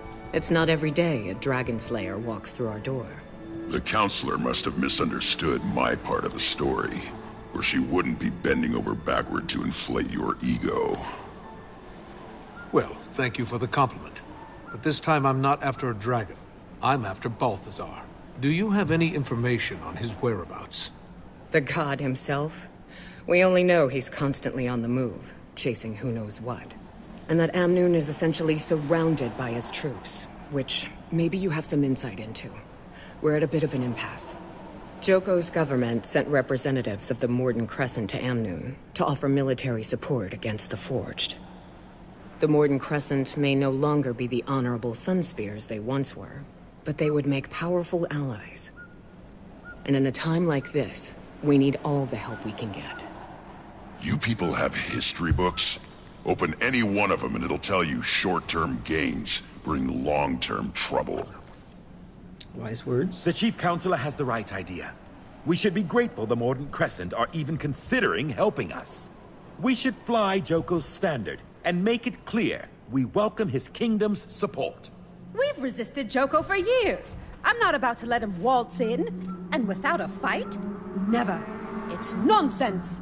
Our only option is to align ourselves with Cormyr's priesthood and the remaining Sunspears. Allying with either side will only lead to future conflict. Amnoon has been independent and should remain independent. And round it goes. I'd Got a welcome power any struggle, counsel folks. you might have, Commander. Well, speak with, oh, I gotta speak to everybody here. I'm gonna hear what Ayman says. I mean, Joko sounds familiar. Again, I don't know Guild Wars very well in terms of the first game, the first lore, or, so I'm still trying to figure things out. But it seems like there's some exiled leader here that they don't want coming back and having a say. Oh no, I gotta make a decision right now.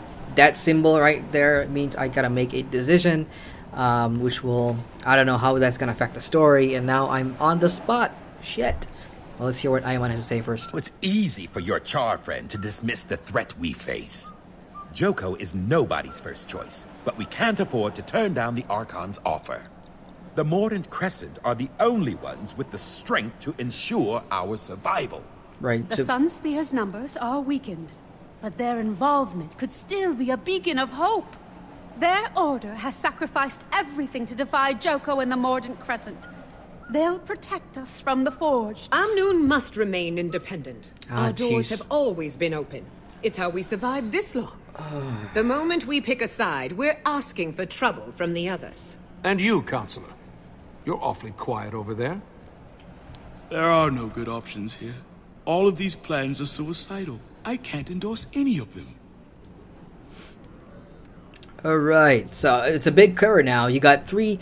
So Balthazar has come here to Ilona, and of course he's, you know, hunting Kalkatoric, and the people are at risk. The people are being threatened, and now, you know, Amnoon, they're trying to figure out who are the best, you know, army are supposed to come and protect the people.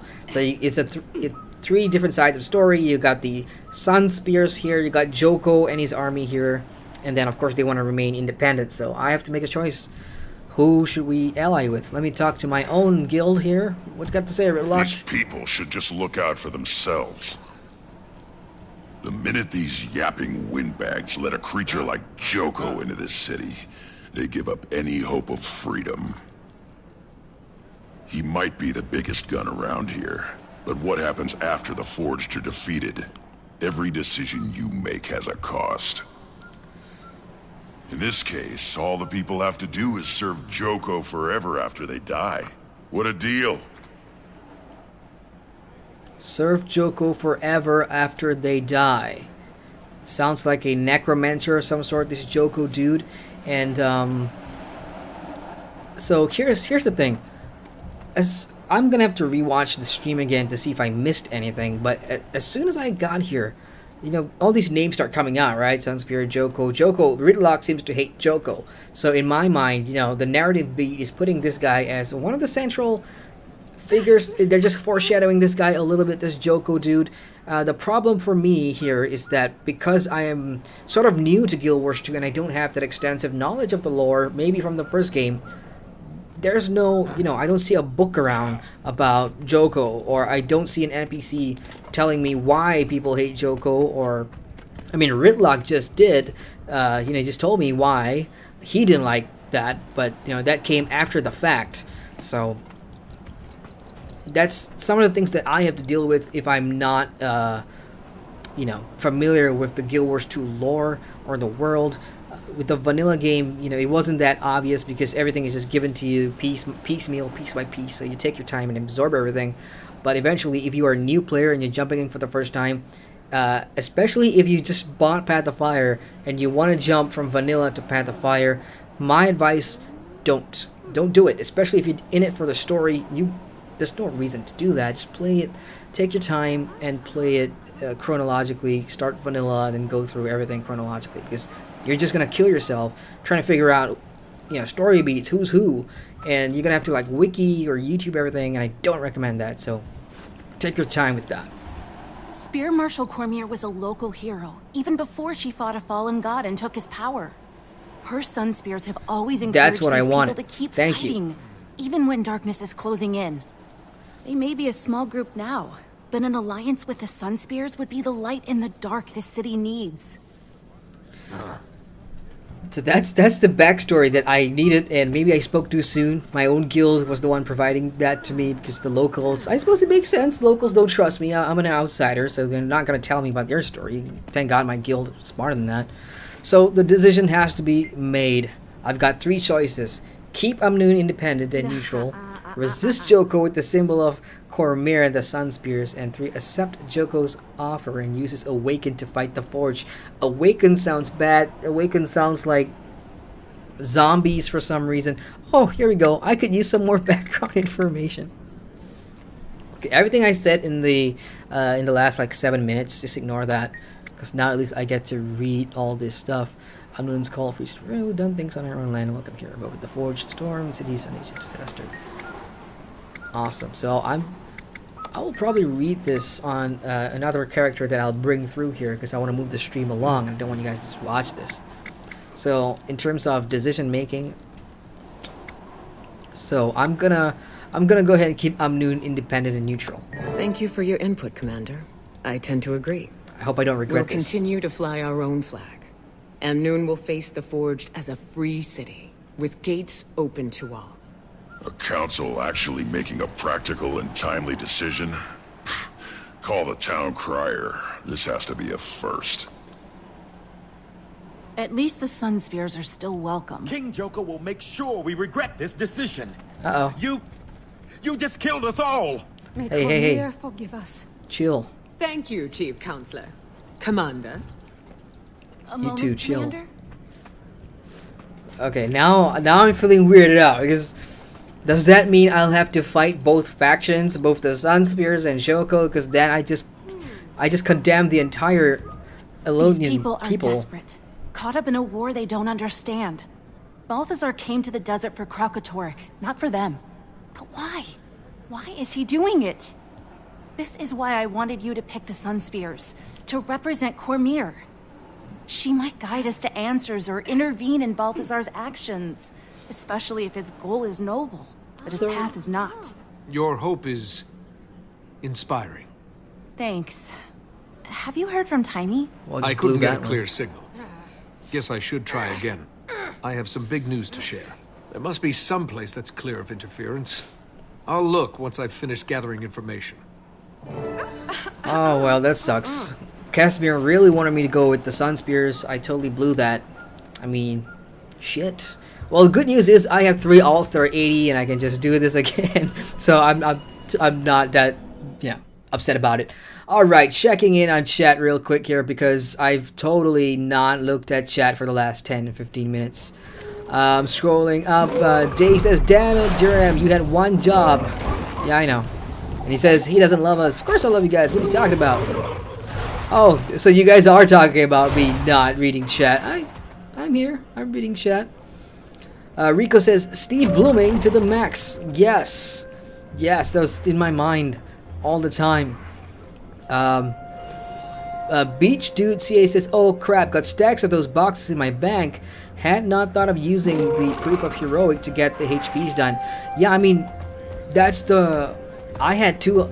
I really wanted to save them for later on, but then I saw that, you know, you can get those done with the Maguma HP. I'm like, screw it, man.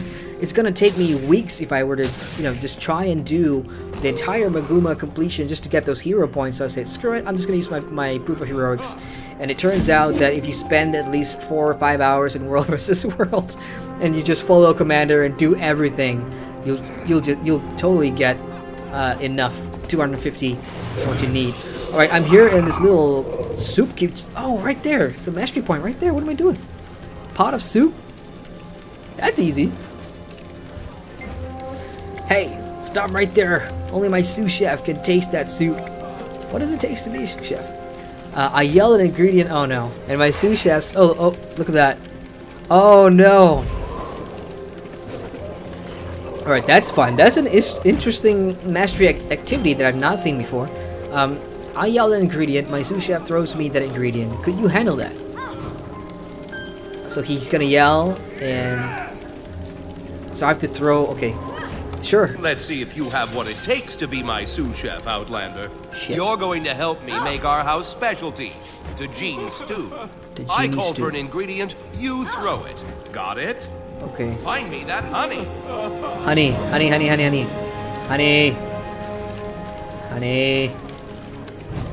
Where's the honey? Time is running out, and I need to find honey.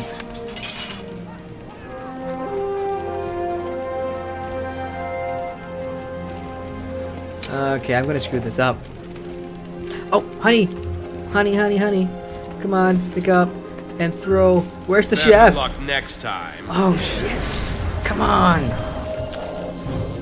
Damn it. Okay, I get it now. I know what I have to do. Let's do this. Let's see if you have what it takes to be my sous chef, Outlander. Honey's there. You're going to help me make our house specialty, tagine stew. Okay, I so call for honey. an ingredient, you throw it. Got Right it? at the honey. What's taking so long? You'd better not be drinking that chicken stock. Okay, he changed it, the bastard. Okay, chicken stock is next. I see it. Chicken stock. Don't run away. Stop. That's Gotcha. my secret sauce. Hurry! Secret sauce? How the hell do I know what your secret sauce is? Oh. Where the hell are ya? Stay there. Wild foraging makes boar meat flavorful. Bring me some. Wild foraging sounds like wildflowers. Iboga petals. I'm just gonna go with that. Stay there. Better luck next time.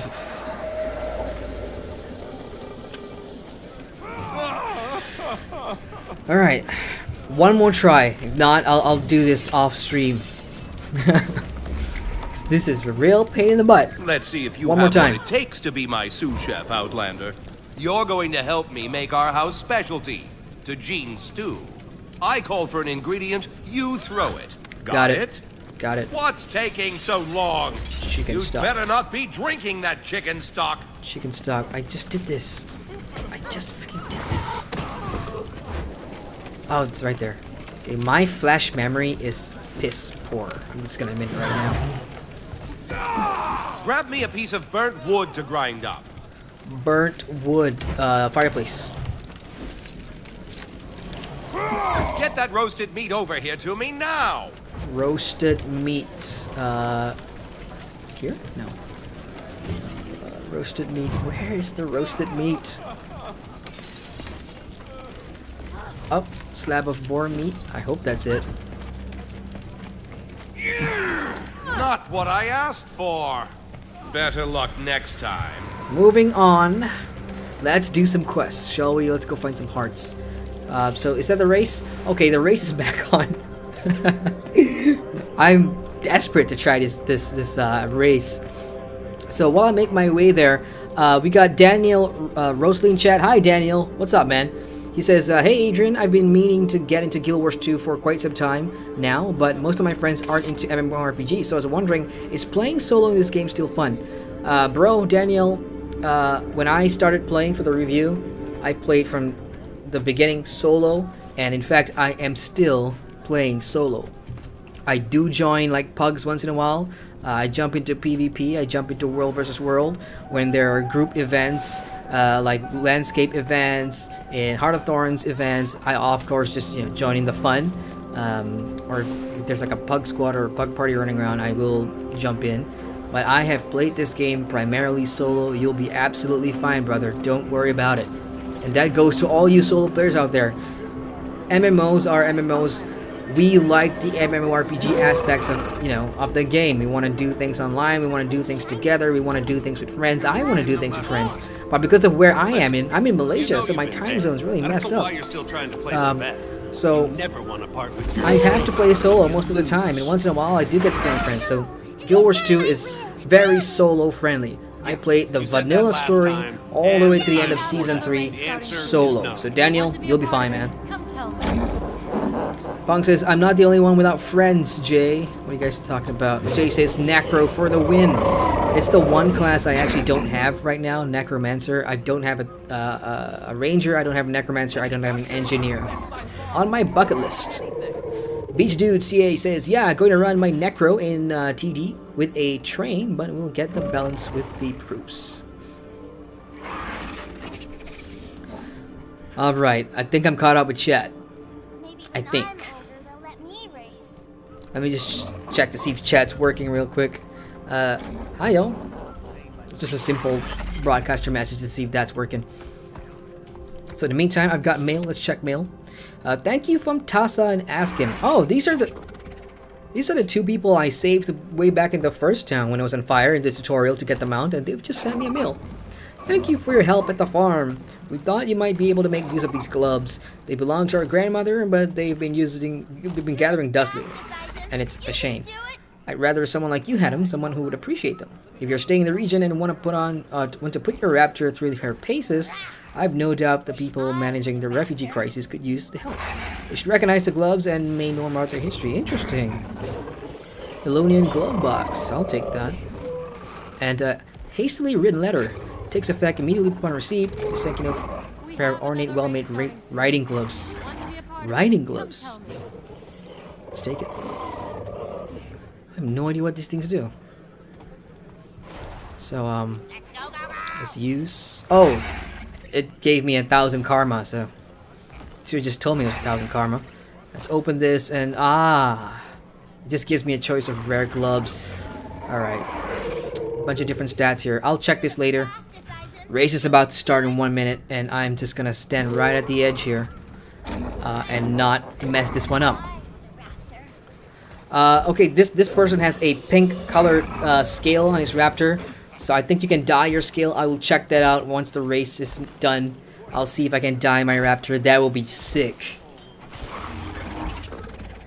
Daniel says, I see. Alright then, thanks for the info. No problem, Daniel. Happy to help, man.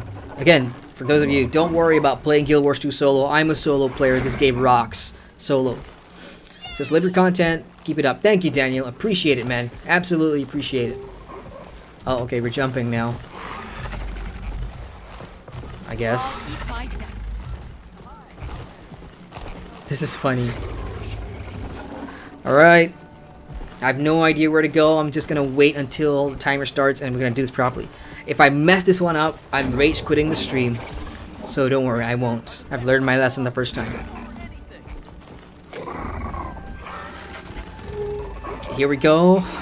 Getting ready. I'm ready. Zooming out here. 1. Go!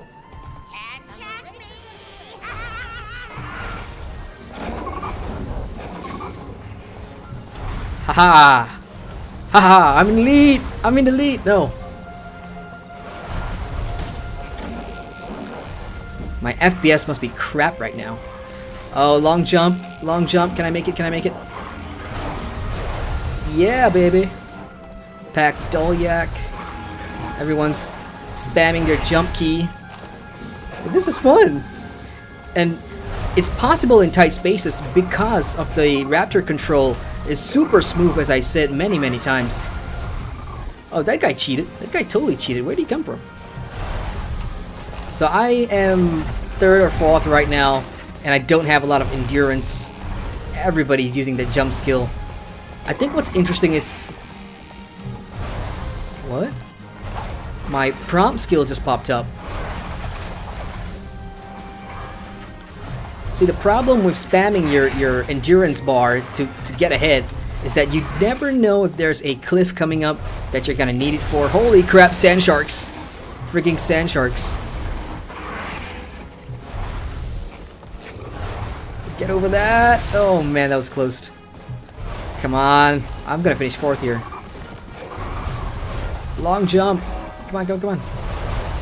Keep up the momentum. Put this guys under pressure. Oh, there's totally a cliff jump here. I can sense it. Shit, I'm out of endurance. Oh, that was so close. What is up with the sharks? Please don't hit me. I'm trying to get 3rd here. At least 3rd. Oh, I don't have endurance. I'm not gonna make this one. Oh my god, my health. Oh, really? Get back on your horse. Come on. I mean, my Raptor horse. Ah, I'm gonna finish last, aren't I? That's BS. That's BS. I was doing so well. And the fact that my latency sucks and my FPS is going to hell, and I should probably avoid the traps on the ground. I just lost myself a good position in the race.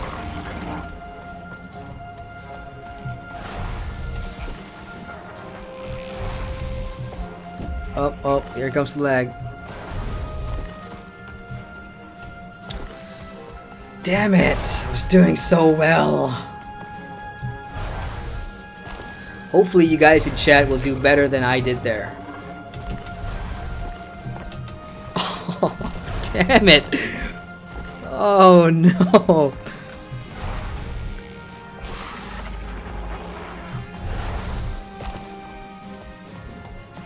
Ah.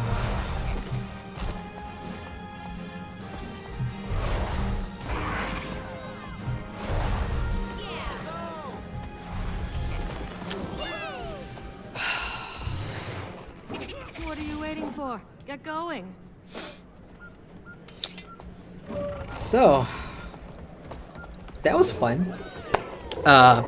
Yes, for those of you watching or just join me in chat and stream, what's up everybody? And yes, there is Raptor races in Amnoon in Path of Fire, which I think is pretty rad. And you know, you guys who are experts now at controlling your Raptors will absolutely love this. Has a lot to do with spamming your endurance bar and, you know, checking stuff. Pretty cool.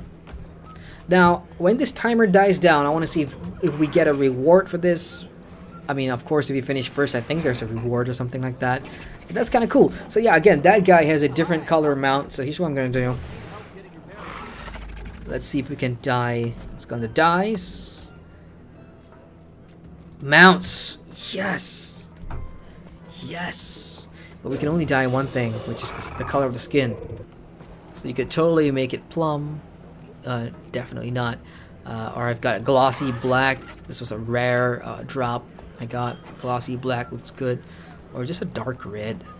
Yeah, that looks better. That's good. I'll go with that. It's free to dye your armors and stuff, so there we go. Super red. Super cool. Raptor dying.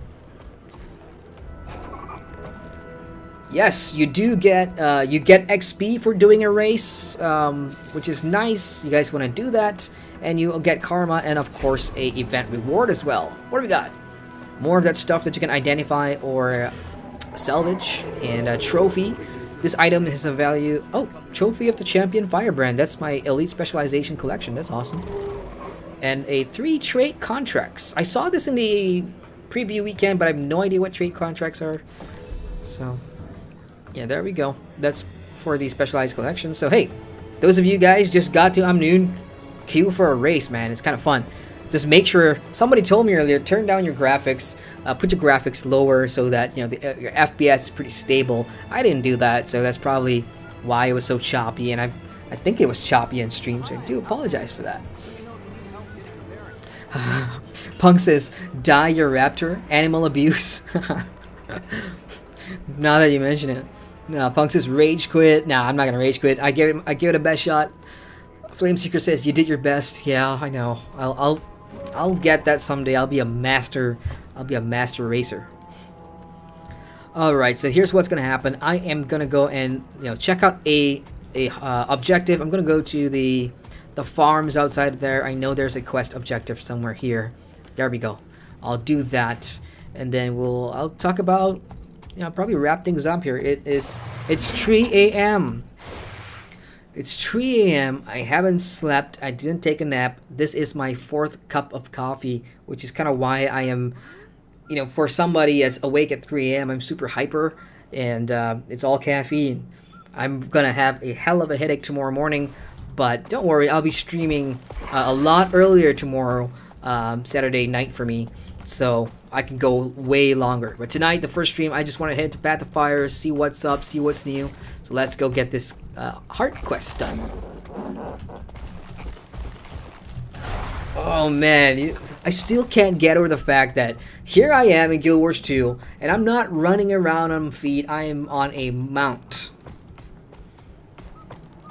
You know, at a certain point, it actually hits you that for 5 years, Guild Wars 2 as an MMO, for 5 years, there was absolutely no mounts needed. Because for those of you that don't play Guild Wars 2, how it works prior to this was waypoints. Waypoints are these things that you can click on to teleport your character for a small fee. So in the older vanilla zones, you've got waypoints like that, for example. In one map, you'd have 1, 2, 3, 4, 5. Let's see. Let's hover over this. You had 15 waypoints in a zone. Sometimes it goes up more, especially if if it's the largest zone. And that's how you usually travel around, or besides just running. Again, someone in my review streams called it a running simulator, and back then I did agree with that. When you come to the Heart of Thorns, some maps like Verdant you have slightly less waypoints because the allure of Maguma here, and Heart of Thorns is that movement becomes a different. What is that noise? What the fuck? What the hell are these things? Choya? What the hell? Yo! I'm killing you. I don't care what you are. You guys are dying. That was annoying. I was in the middle of explaining something. Stop the stampede of Choya before they break the gate. Alright, player event. It's a player event. It's a player event.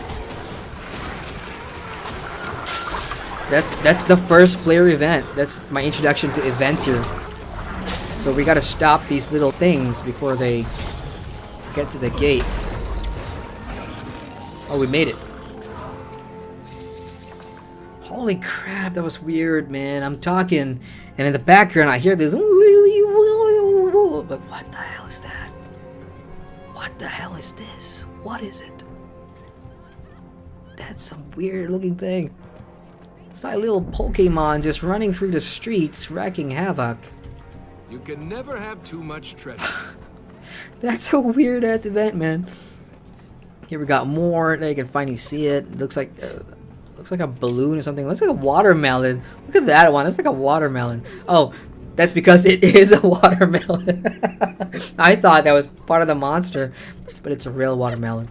Yeah, don't cry, lady. I would cry too if that happened to me in real life. Like a bunch of bubbly Pokemon from hell just start running through the streets coming at you.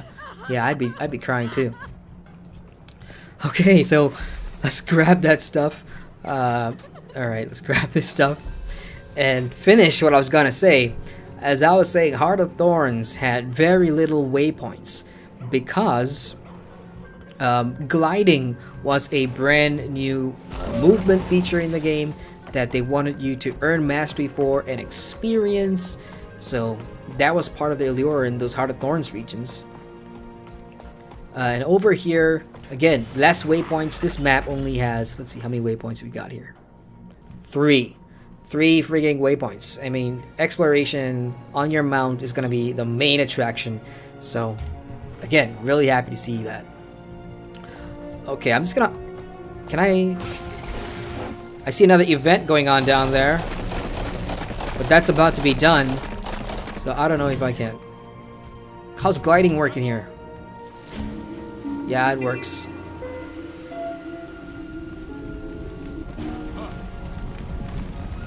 What are we doing? Farmer's alive 9, forged remaining. So we're killing some forge workers. Unfortunately, events just ended. And I got nothing for that. Wow, my FPS is taking a really hard hit here. Alright, right next to the heart. It's up there somewhere. Let me just talk to the guy, see what's up. And hit it. Hurt farmer. What's this hurt farmer? He's got a symbol over there. What that are you? refugee should have medicine. Oh. Oh, it's for me to reflect and find him medicine? I don't know. Man, lots of people here. Oh, alright, it's part of the quest. So let's talk to Priestess Karima. May Cormier's truth redeem you, Outlander. What can you tell me about the situation here? Balthazar's forces have been raiding our entire region for supplies without care for the innocents in its way. We hear he is close to acquiring something important for his war efforts. Thank you. Okay, so objectives are help the followers of Cormier, distribute aid to refugees, clear out the infested tents, drive away Zaitian harassers, and defend farm workers from forged raids. Copy that. So I saw that guy, he said I needed supplies. That was right by the gate over there. So that's exactly where I'm going. Let me just change that to give me some speed boost. Thank you. Awesome. So objectives are back in Path of Fire. We got a shaking tent over there. Shaking tent to me means hello, sand lion. What up? You'd expect to find 2 people in there shaking the tent, but apparently it's a sand lion. He's not going down at all. Armored up.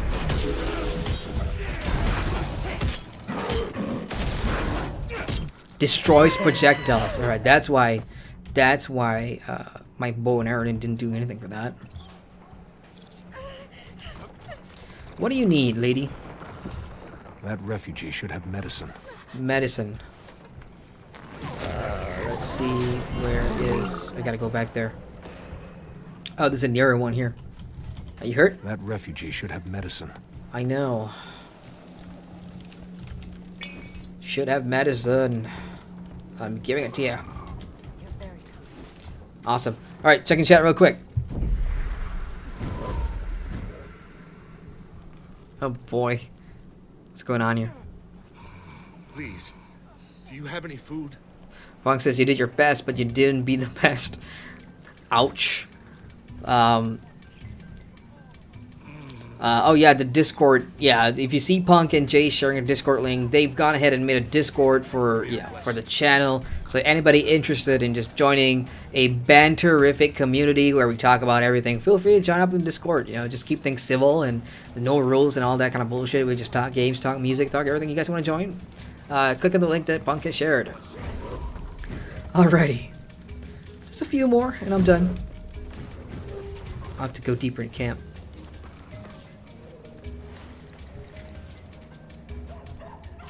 Ah, rat. I know. Did that move it along? No, that didn't. It did say clear out infested tents. I guess I gotta look for tents that are shaken. Like that one over there. That's shaken. I see a shaken. Sand eel. That is another new creature in Elona, the Crystal Desert.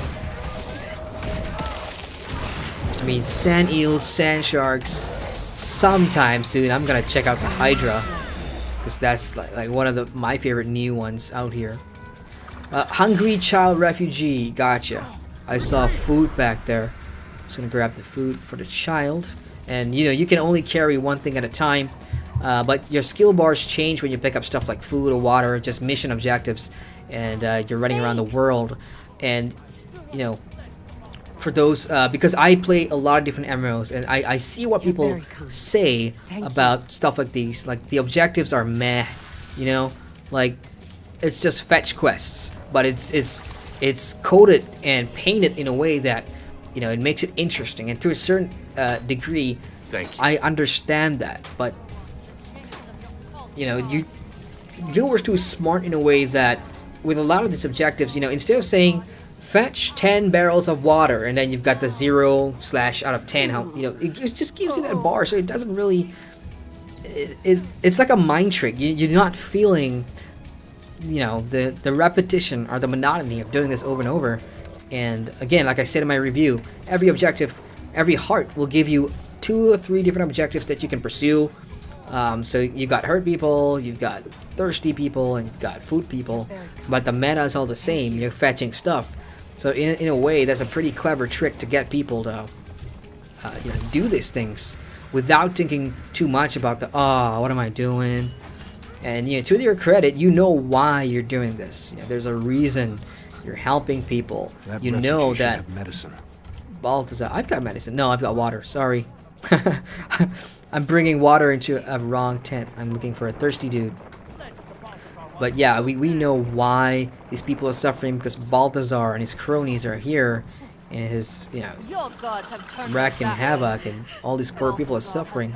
So us, as you know, we're the privileged people from lands far away, coming here, trying to hunt him down. So we'll do what we can to save the Elonians. Wow, no one's thirsty? Well, screw that then. I'll just grab. Okay, medicine seems to have run out. Alright, there's more medical supplies here. Awesome, so there's 2 tents. There should be a guy. Oh, so damn it. Completely missed that one. There we go. Cormir bless you. Probably 2 more and I should be done here. So there's a thirsty guy hanging behind a tree over there.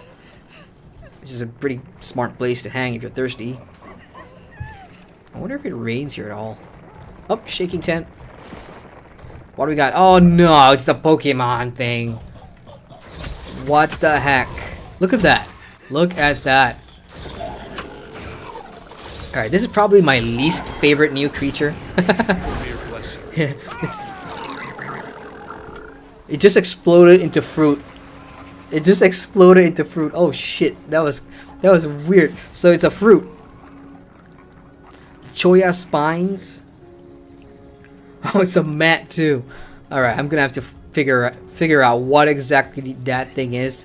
Those of you who have played Guild Wars, the first game, was that Choya? Is it called Choya? Was that part of the first game? Let me know in the chat. Okay, thirsty refugee. Probably one more. Ours is here. Oh, here we go. Another shaking tent. Please show me a new monster. No, I've already fought that one. Well, I'll take it.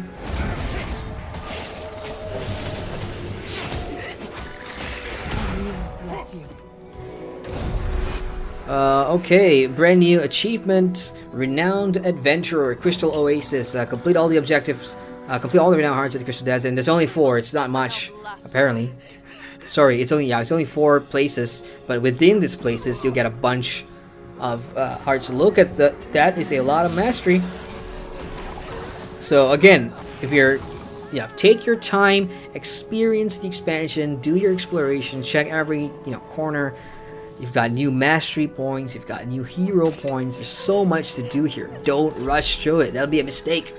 Unless you're a hardcore world versus world or PvP guy and all you want to do is get the new stuff and dive back into PvP. Trust me, I used to be like that. I know exactly how you feel.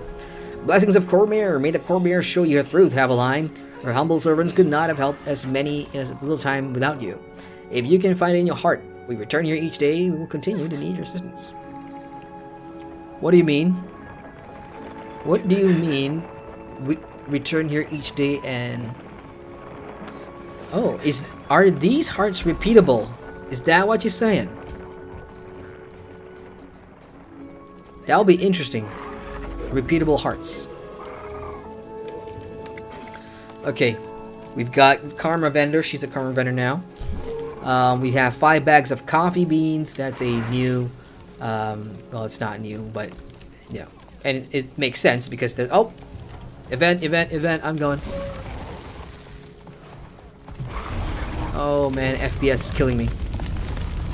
I'm gonna dive in with my tail. Voila! I'm here. I'm marked by a sniper of some sort, which means I gotta move around. Who's marking me? Who's targeting me?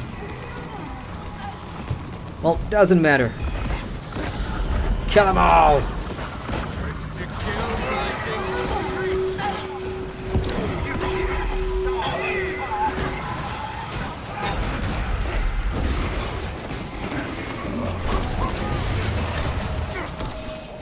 Oh man, the contrast is a little too much for me.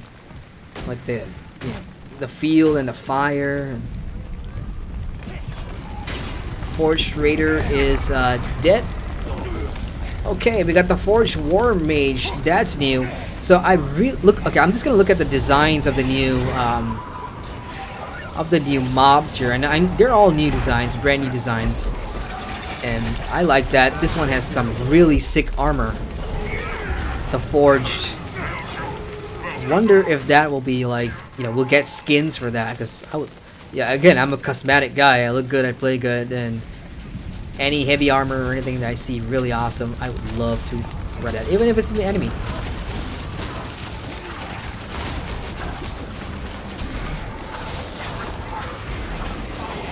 Look at that. They just set up a barrier there. I don't know if that's them or if that's us, but I like that the AI is reacting to what I'm doing. So we're shooting arrows. There's 2 of us who are just shooting arrows, and they just set up like a flame barrier up there. That was pretty cool. Here we go. Let's jump in and use my traps, because I've been dying to use my traps.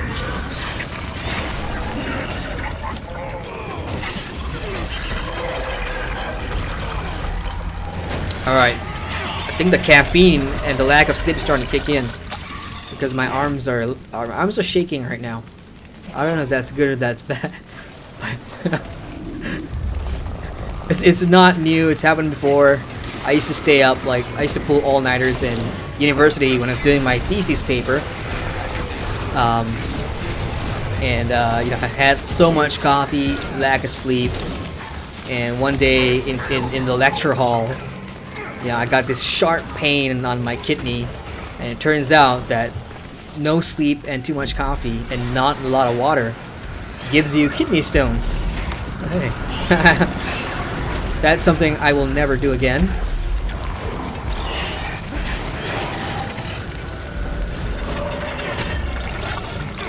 Oh man, I'm not looking at my bar. I'm not looking at my health. Good news is we're almost done. And we've got a lot of farmers, like full attendance, all 10. Alright, let's get them all.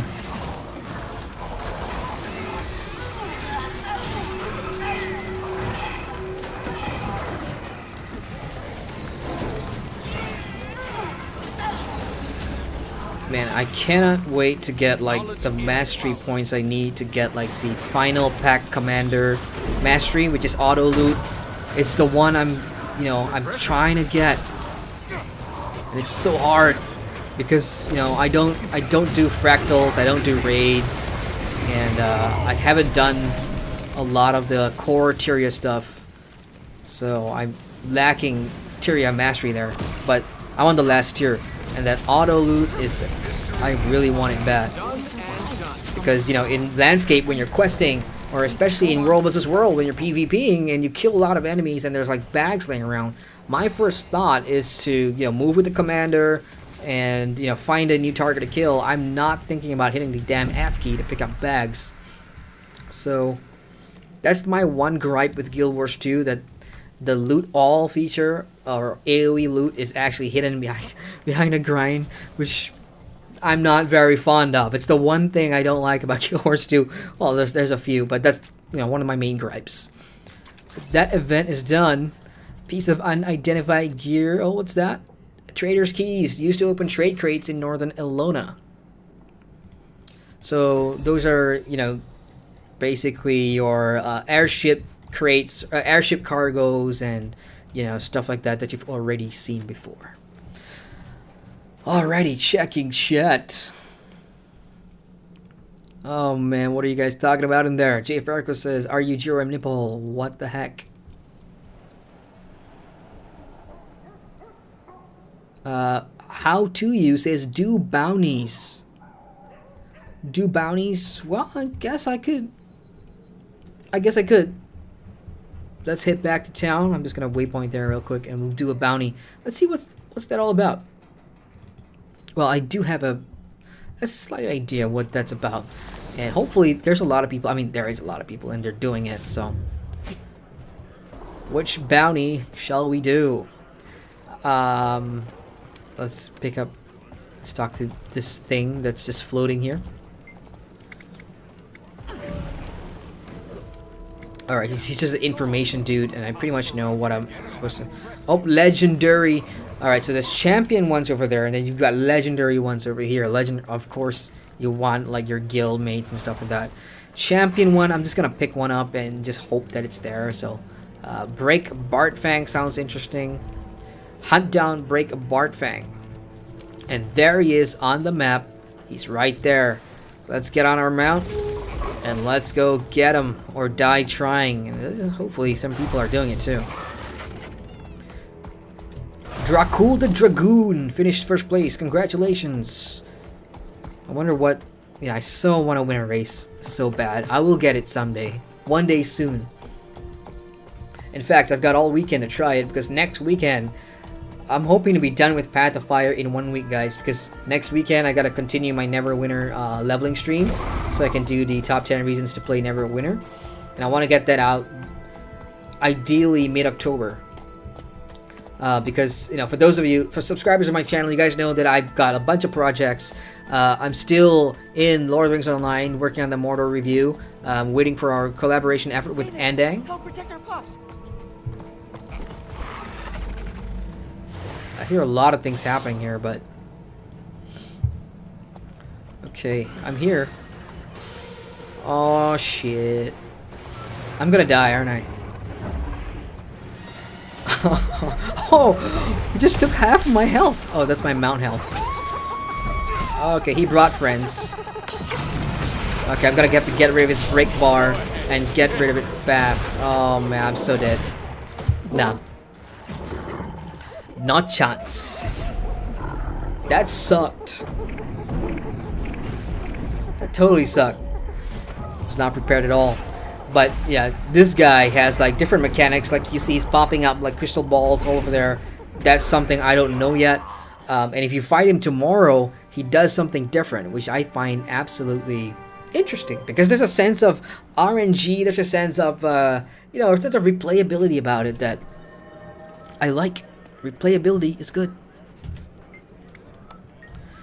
Okay, somebody in chat says legendary Choya is up. So I'm going to take that legendary Choya, and I'm gonna head in that general direction, and let's hunt down this giant Pokemon.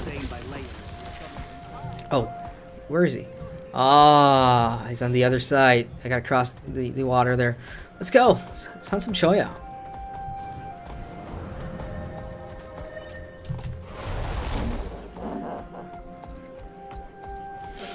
Man, it feels good to be part of a Guild Wars expansion launch.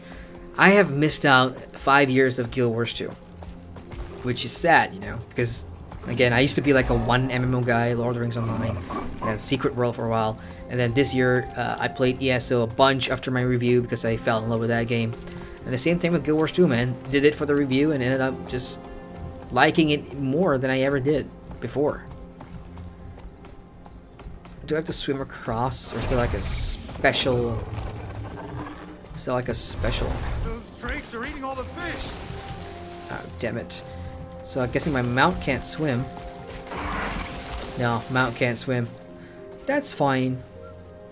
Hopefully there's a bunch of players there. I mean, oh, dear. Fight started. Come on, move. Move, move, move. I can totally help out.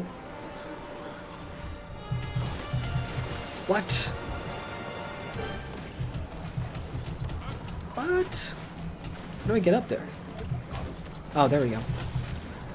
Alright, the cavalry has arrived, if you could call me that. Alright, unstable magic ability, so he's got a bubble and he throws Pokeballs.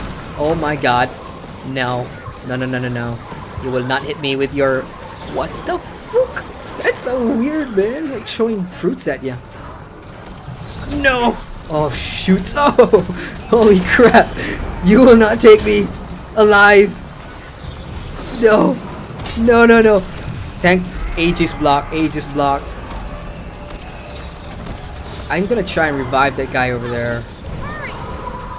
Excellent time.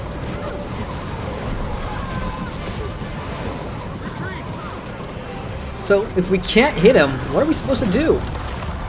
No! Oh, shit. Didn't roll away in time, though. I'm still getting it. Holy crap, this is nuts. This is freaking nuts. I can't even swap my weapon. Oh, you... So he targets players. Like, you'll see like a crosshair on you, which means he's targeting you for the rolling belly flop. Oh, we got a commander here. Awesome, awesome. Lag, I suppose. Did you bring friends, Commander? No. We need friends. This guy is a bully, man. No. I got one more roll in me. Come my way. He's fast. No. Oh, God, that was close. His break bar is nearly down. Let's get rid of the break bar. He's stunned. He's stunned. I guess we gotta get in. No. Oh. I didn't want to roll, but that was a mistake. Destroying stuff again.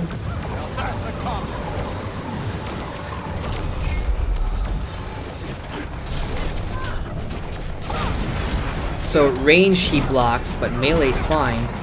Oh boy. I got you, Commander. I got you. Alright. Let's try range again.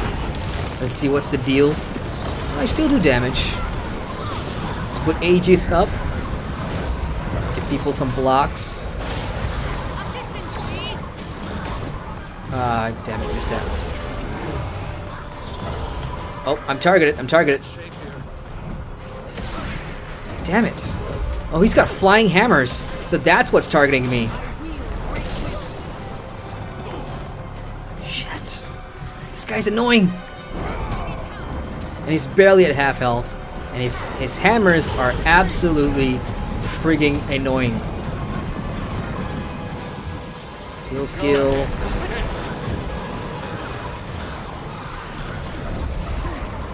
Damn it. Man, this guy's tough. And there isn't really a lot of us here, so. Why is my options up? What the hell? Come on, get him out, get him out, get him out. I'm down again. Why am I down? Oh, the freaking hammers. You're kidding me. Del Miro, I got you, buddy. Hang in there. Gotcha, I gotcha. No, no, no. So I have to look. Okay. Oh, I see. There's a little blue thing that's following me around. You have to avoid that. Like, you can totally see the blue thing there. It's a floating bubble. And if that touches you, that means the hammers of doom are gonna come down. Screw your flying Pokemon, yo.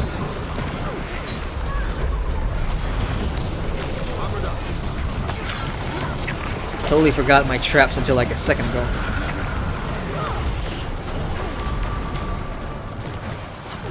Okay. Oh, no. Alright, so that guy's got the Hammer of Doom now. But we're making progress. We got him down to half health. Oh, oh, that... It's coming for me. It's coming for me. It's coming for me. You will not take me alive, Hammer. I refuse to go down. Aegis for the win. Oh, bastard. You got me anyway. Holy shit. Got a bunch of people down. I can't get out of the way.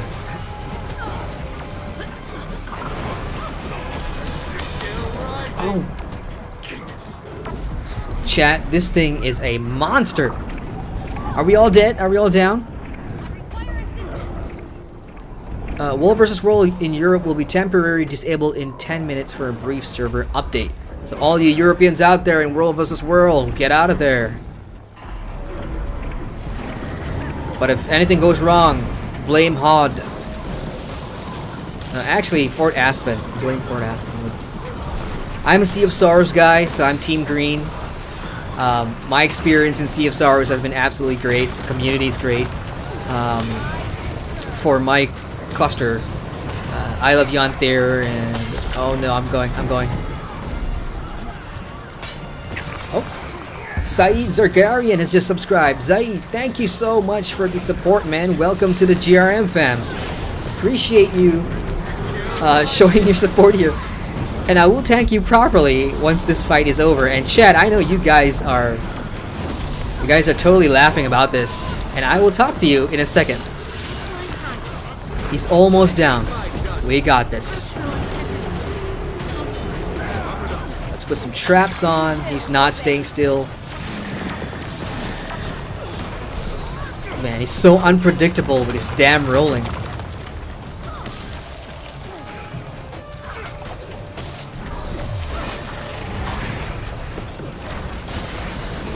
The hammers are flying around again.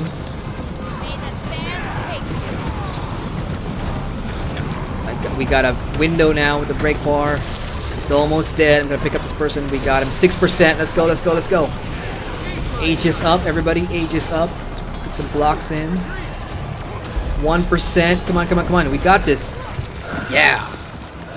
Crystal Oasis legendary bounties defeated 1 out of 1 legendaries, baby. Whooped. Oh, there's 2 chests. Let's open one. Never have too much treasure. It's just a seed bag and the big one. A piece of rare identified gear. So this is going to be a theme. This is going to be a new thing throughout Path to Fire. You're going to get a piece of equipment which is unidentified, and then you have to either use a salvaging kit or just click on it and salvage and see what's up, or just double click it to just get an item. It sort of reminds me of Neverwinter system. You know, you get an unidentified champion bounty failed, but oh, sorry, that's champion. I just finished legendary. Sorry, my bad. But yeah, as I was saying, kind of reminds me of Neverwinter. They've got this system where you pick up gear and you need to use an identifying scroll. I mean, to that extent, it's not the same, but I'm sort of getting that vibe from it. I mean, why can't you just tell me what it is? Why do I have to, take 2 extra steps to figure out what I've got? So that's where I'm coming from. That's what I'm feeling about this stuff. These 2 pieces of common identifying gear. Especially when you're in a PvP situation or you're in a raid or dungeon situation, you get stuff like that. The most common reaction from players when you get gear and loot is you look at it, it has a name, you know the rarity, and you're like, fuck yeah. And then you're going to scream out in chat, you're going to scream out in Discord and Teamspeak or whatever. This is a bit of a buzzkill, you got to, what is it? What is it? I suppose there are people who like that, but I prefer just getting it straight away instead of just having stuff. And it says identification gains bonuses from account Magic Find. For those of you that don't know, Magic Find is a mechanic in this game. If you go under your achievements and you look at the bottom here, you'll see your account bonuses. So Magic Find, just every time you get an item from a roll, your account Magic Find, which is just basically your chances of getting something rare, will go into a roll. That's your amount of percentage there. So if you have one that's super high, you're obviously going to get a better chance of getting super rare items and stuff. Leyline, fused sands, there's just a bunch of new crafting materials. Awesome! So that is how bounties work. To the person that wanted me to do a bounty, I've just done one, and interestingly enough, I succeeded with the help of the pug, or just the randoms lying around, which is the beauty of Guild Wars 2. Because you can have multiple events and you can have all kinds of stuff out in the world, and especially now in Path to Fire, it's brand new, everyone's doing it. You'll never, get into a problem of doing things solo, especially the big ones like legendaries and stuff. A lot of people will probably go for that. So now if I go back to the bounty board, that is now gone. I wonder if it refreshes tomorrow. We'll have to see. I'll check back again tomorrow. Trust me on that. Okay, so now let me get caught up on chat.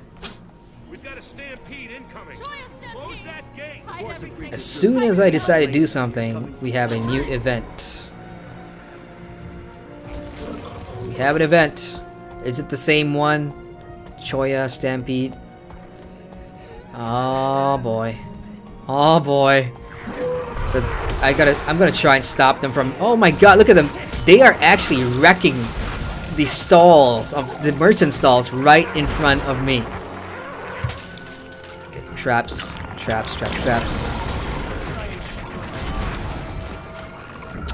Damn it, I changed my build earlier. I took out my condition. So now I really don't have the tools. I should really want to change their great sword. Oh, wooden chest. Oh, absolutely not. You guys are not getting there. You're not getting there. You are not touching the gate. You little whatever you are. You little fruits. They're just exploding into fruits. Oh no. Hey, back up. Back up. Guild Wars 2 community, where are you guys at? You can't tell me there's no one in the town that is interested in doing this event. Man, they hit hard in packs. Gate's gonna go, but my trap has just come up cooldown.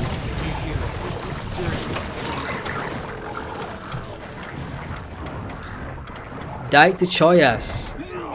That's gonna make a good story. Oh. Oh boy, they've broken the gate. Event failed. So I'm just gonna follow them and see what kind of havoc they rain. Wow, I suppose I got no help because there's no one here. I guess everybody's out in the world now.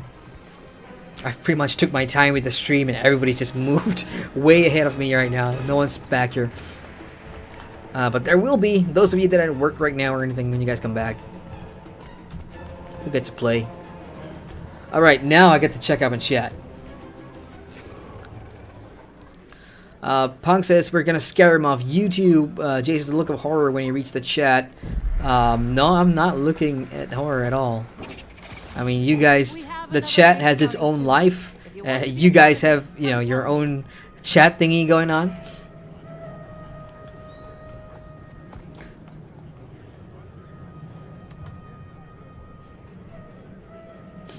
Uninstall summer, takes uninstall winter. Jay says uninstall germs nipple. No, I like my nipples, don't do that. Other fans, execute any stragglers. Just Punk and Jay just racking stuff up. Alright, okay, so Beach Dudes, and this was at 318, that was a long time ago. Sorry, Beach Dudes. He says, do a little bit of fractals if I just for the mastery points. I probably will. I'll probably try and, you know, find the time to run into fractals, because right now I spend my time mostly either in PvP, SPVP, or World vs. World, and I've got a bunch of alts that I want to take through all the way up to Path of Fire, because Path of Fire hype. So when I find the time, I will do the fractals for the mastery points, because I really want that auto loot. Flame Seeker says, hey JRM, never seen you talk about WoW. Did you never play it? Hard to believe, or you just hate it. So here's a revelation for you. I have never played World of Warcraft. I have played the trial version. You know, they had a free trial, or they still have a free trial actually. You can jump in and, you know, play up to like level 20 or something. I think, yeah, you could do level 20 and then it just stops there. I've done that, but I've got a lot of commitments, and you know, one of the big surprises that I have in store for you guys is when I actually decide to jump into WoW to do a review. I think that's going to be super exciting, or a horrible idea for those of you that hate WoW, and I know there's a lot of you out there. For me, I'm neutral. I don't hate it. I don't love it. I've never gotten higher than level 20, so I don't know a lot about World of Warcraft, but I do know a lot about the Warcraft universe, oddly enough. So yeah, I've never played it, but I've never played it enough, but I don't hate it. And someday in the future, I will do a stream. I will do a review for World of Warcraft. Mark my words. Okay. What else we got? We have another race starting soon. We should say just suck it up and do a few fractals so you can get some of the needed mastery points. I will, sir.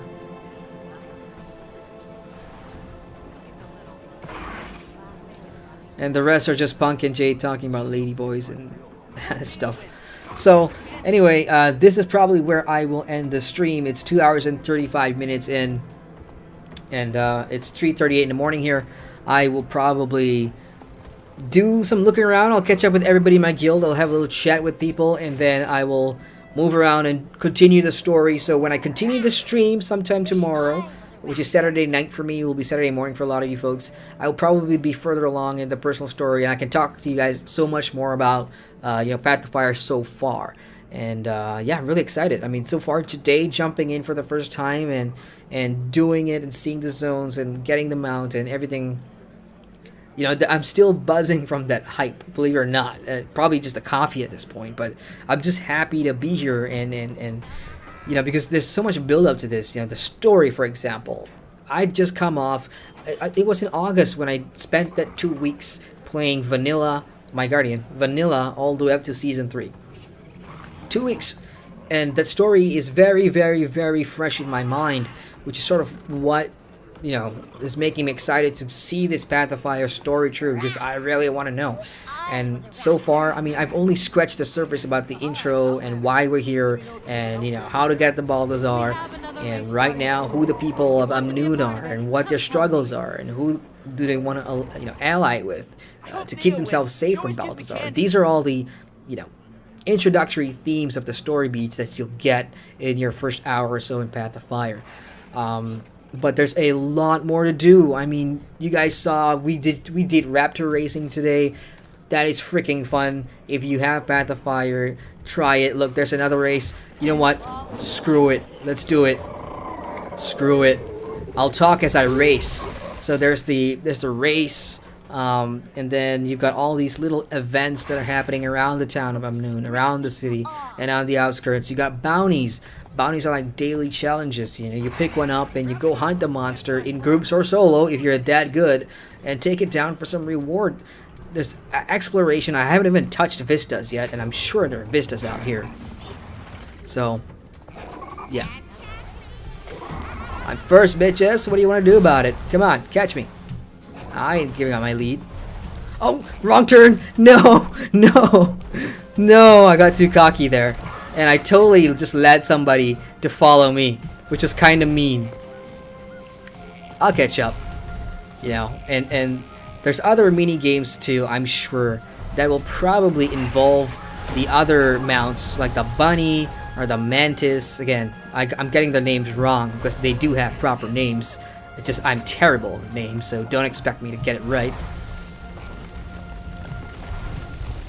Let's go. I feel good about this. I'll probably get like 5th this time, unless I fall down and die again. Oh, oh, oh. I see the traps. Oh, it's the Choya. The Choya. These things are the ones that are hitting me. And yeah, how good are you at avoiding obstacles and objects? Whoa.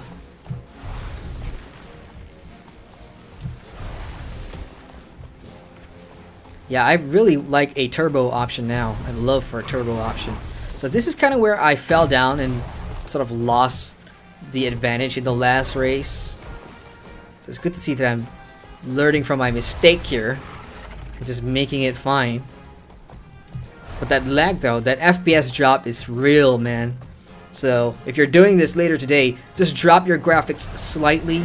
Drop your graphics a little bit, so you get to enjoy this in full HD glory. Shit. Holy crap. Okay, this is probably where I died today. That's how you gotta maneuver around it. All the while remembering that this is a frigging race. What's happening here? Are people actually fighting stuff here? Damn it, we're having a race. Oh my god. That was a big lag spike. I'm just looking around for a Hydra. I don't see a Hydra. Yeah. Come on, I can beat this 1 or 2 people. I think the racetracks changed, guys. I don't remember going west, I mean. Yeah, this is a new thing. So the racetracks may be different. Damn you, shark. Get out of my way. Yeah. Oh, shit. I'm not last, right? Just gonna make a quick look behind. Yeah, I'm not last. That's a consolation. Come on, let's go. I can beat at least this guy. Farrant Grim.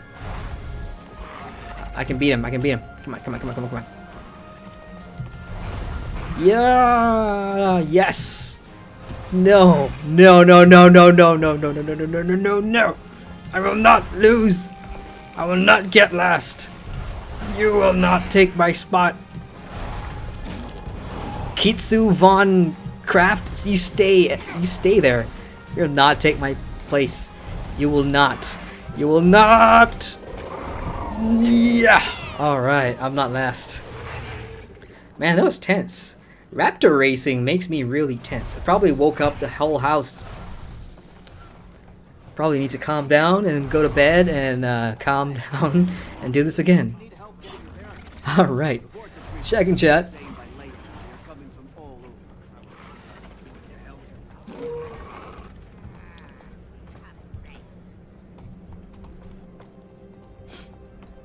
Jay says I can run it on max settings and Arc. Run what? Skyrim Special Edition? Yeah, I can run most things or on very high settings. It's just the fact that I am recording on OBS and I am also streaming at the same time. Kind of makes it a bit choppy, and the fact that I'm in Malaysia, so my ping, again, that's my ping down there. It's 273. I'm averaging 283 latency and ping, so it's not the best. I should probably turn down my settings, but you know what? It's a review. I'm supposed to do everything. I'm supposed to break stuff. That's what I do. So yeah, that's really my point. There's so much stuff to do in Elona and in Path of Fire that, you know, it really depends on the type of player you are. If you're wondering, okay, I've just done vanilla. I've completed Heart of Thorns like a year ago. Why should I come back and play Path of Fire? Because in terms of content, everything from the big things, the new story, the new maps, the new objectives, the new hearts, to the smaller content, you know, your exploration, the mounts, and, you know, events and stuff. There's a lot to do. Of course, if you have not played Living World, all the Living World seasons, then you may struggle and you may miss out on, you know, getting the actual context of what is the story about, why am I doing this, who are these people. So if you can, where possible, I would recommend picking up the Living World stories at a discounted price in the gem store. I mean, they do go on discounts. In fact, I actually think season 2 is on discount right now. Let's find out.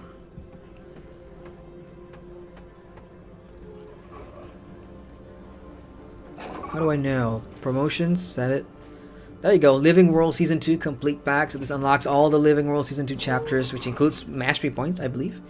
And it's 800 gems now. I mean, it's additional story, but it sets up all these characters, and there's so much more in this stream that has not appeared yet. Like Bram, Timey. You heard Timey, but you've not seen Timey. And the other leaf guy, the two leafy people. The Sylvaris, I mean, the names are not coming. Keith, and it's the other one. The badass dude, the assassin dude, I can't remember his name. But there's a lot of characters that, you know, Living World Stories has introduced, and they're now staples in the main Guild Wars 2 story that are yet to make an appearance. So if there's any reason you're wondering if you like the story, why do I need the Living World seasons? It's because those chapters are essentially laying the foundations of who these people are as your companions and why they're important and why they're beside you and why they stick by you to fight the Yellow Dragons and now chase Balthazar. So that's my 2 cents on it.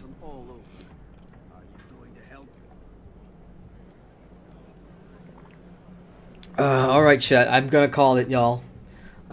Big thank you to everybody in chat for coming in and hanging out.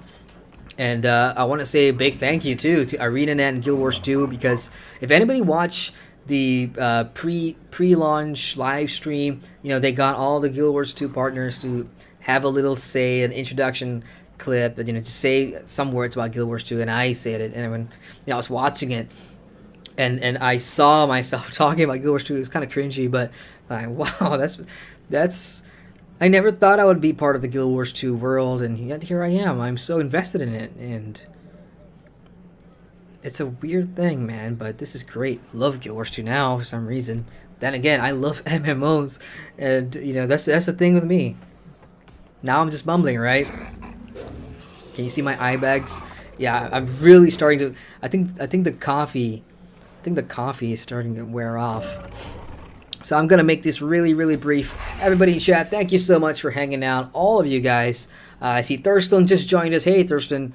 Sorry you're late, buddy, but you know I've been streaming for almost 3 hours now, and I really need to sleep. But hey, you can rewind and watch it from the start. It's pretty fun. Lots of dying and fun and exposition about.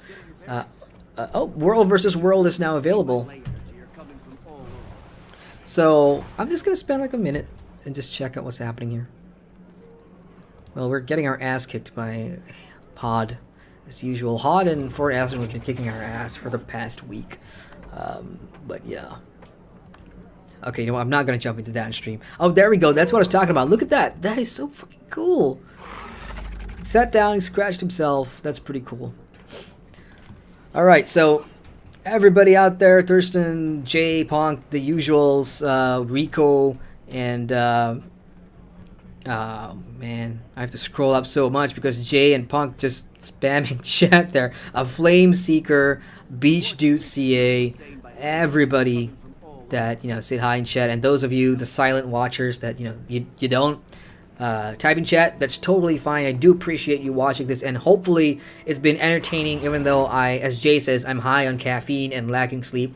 Hope you guys had fun.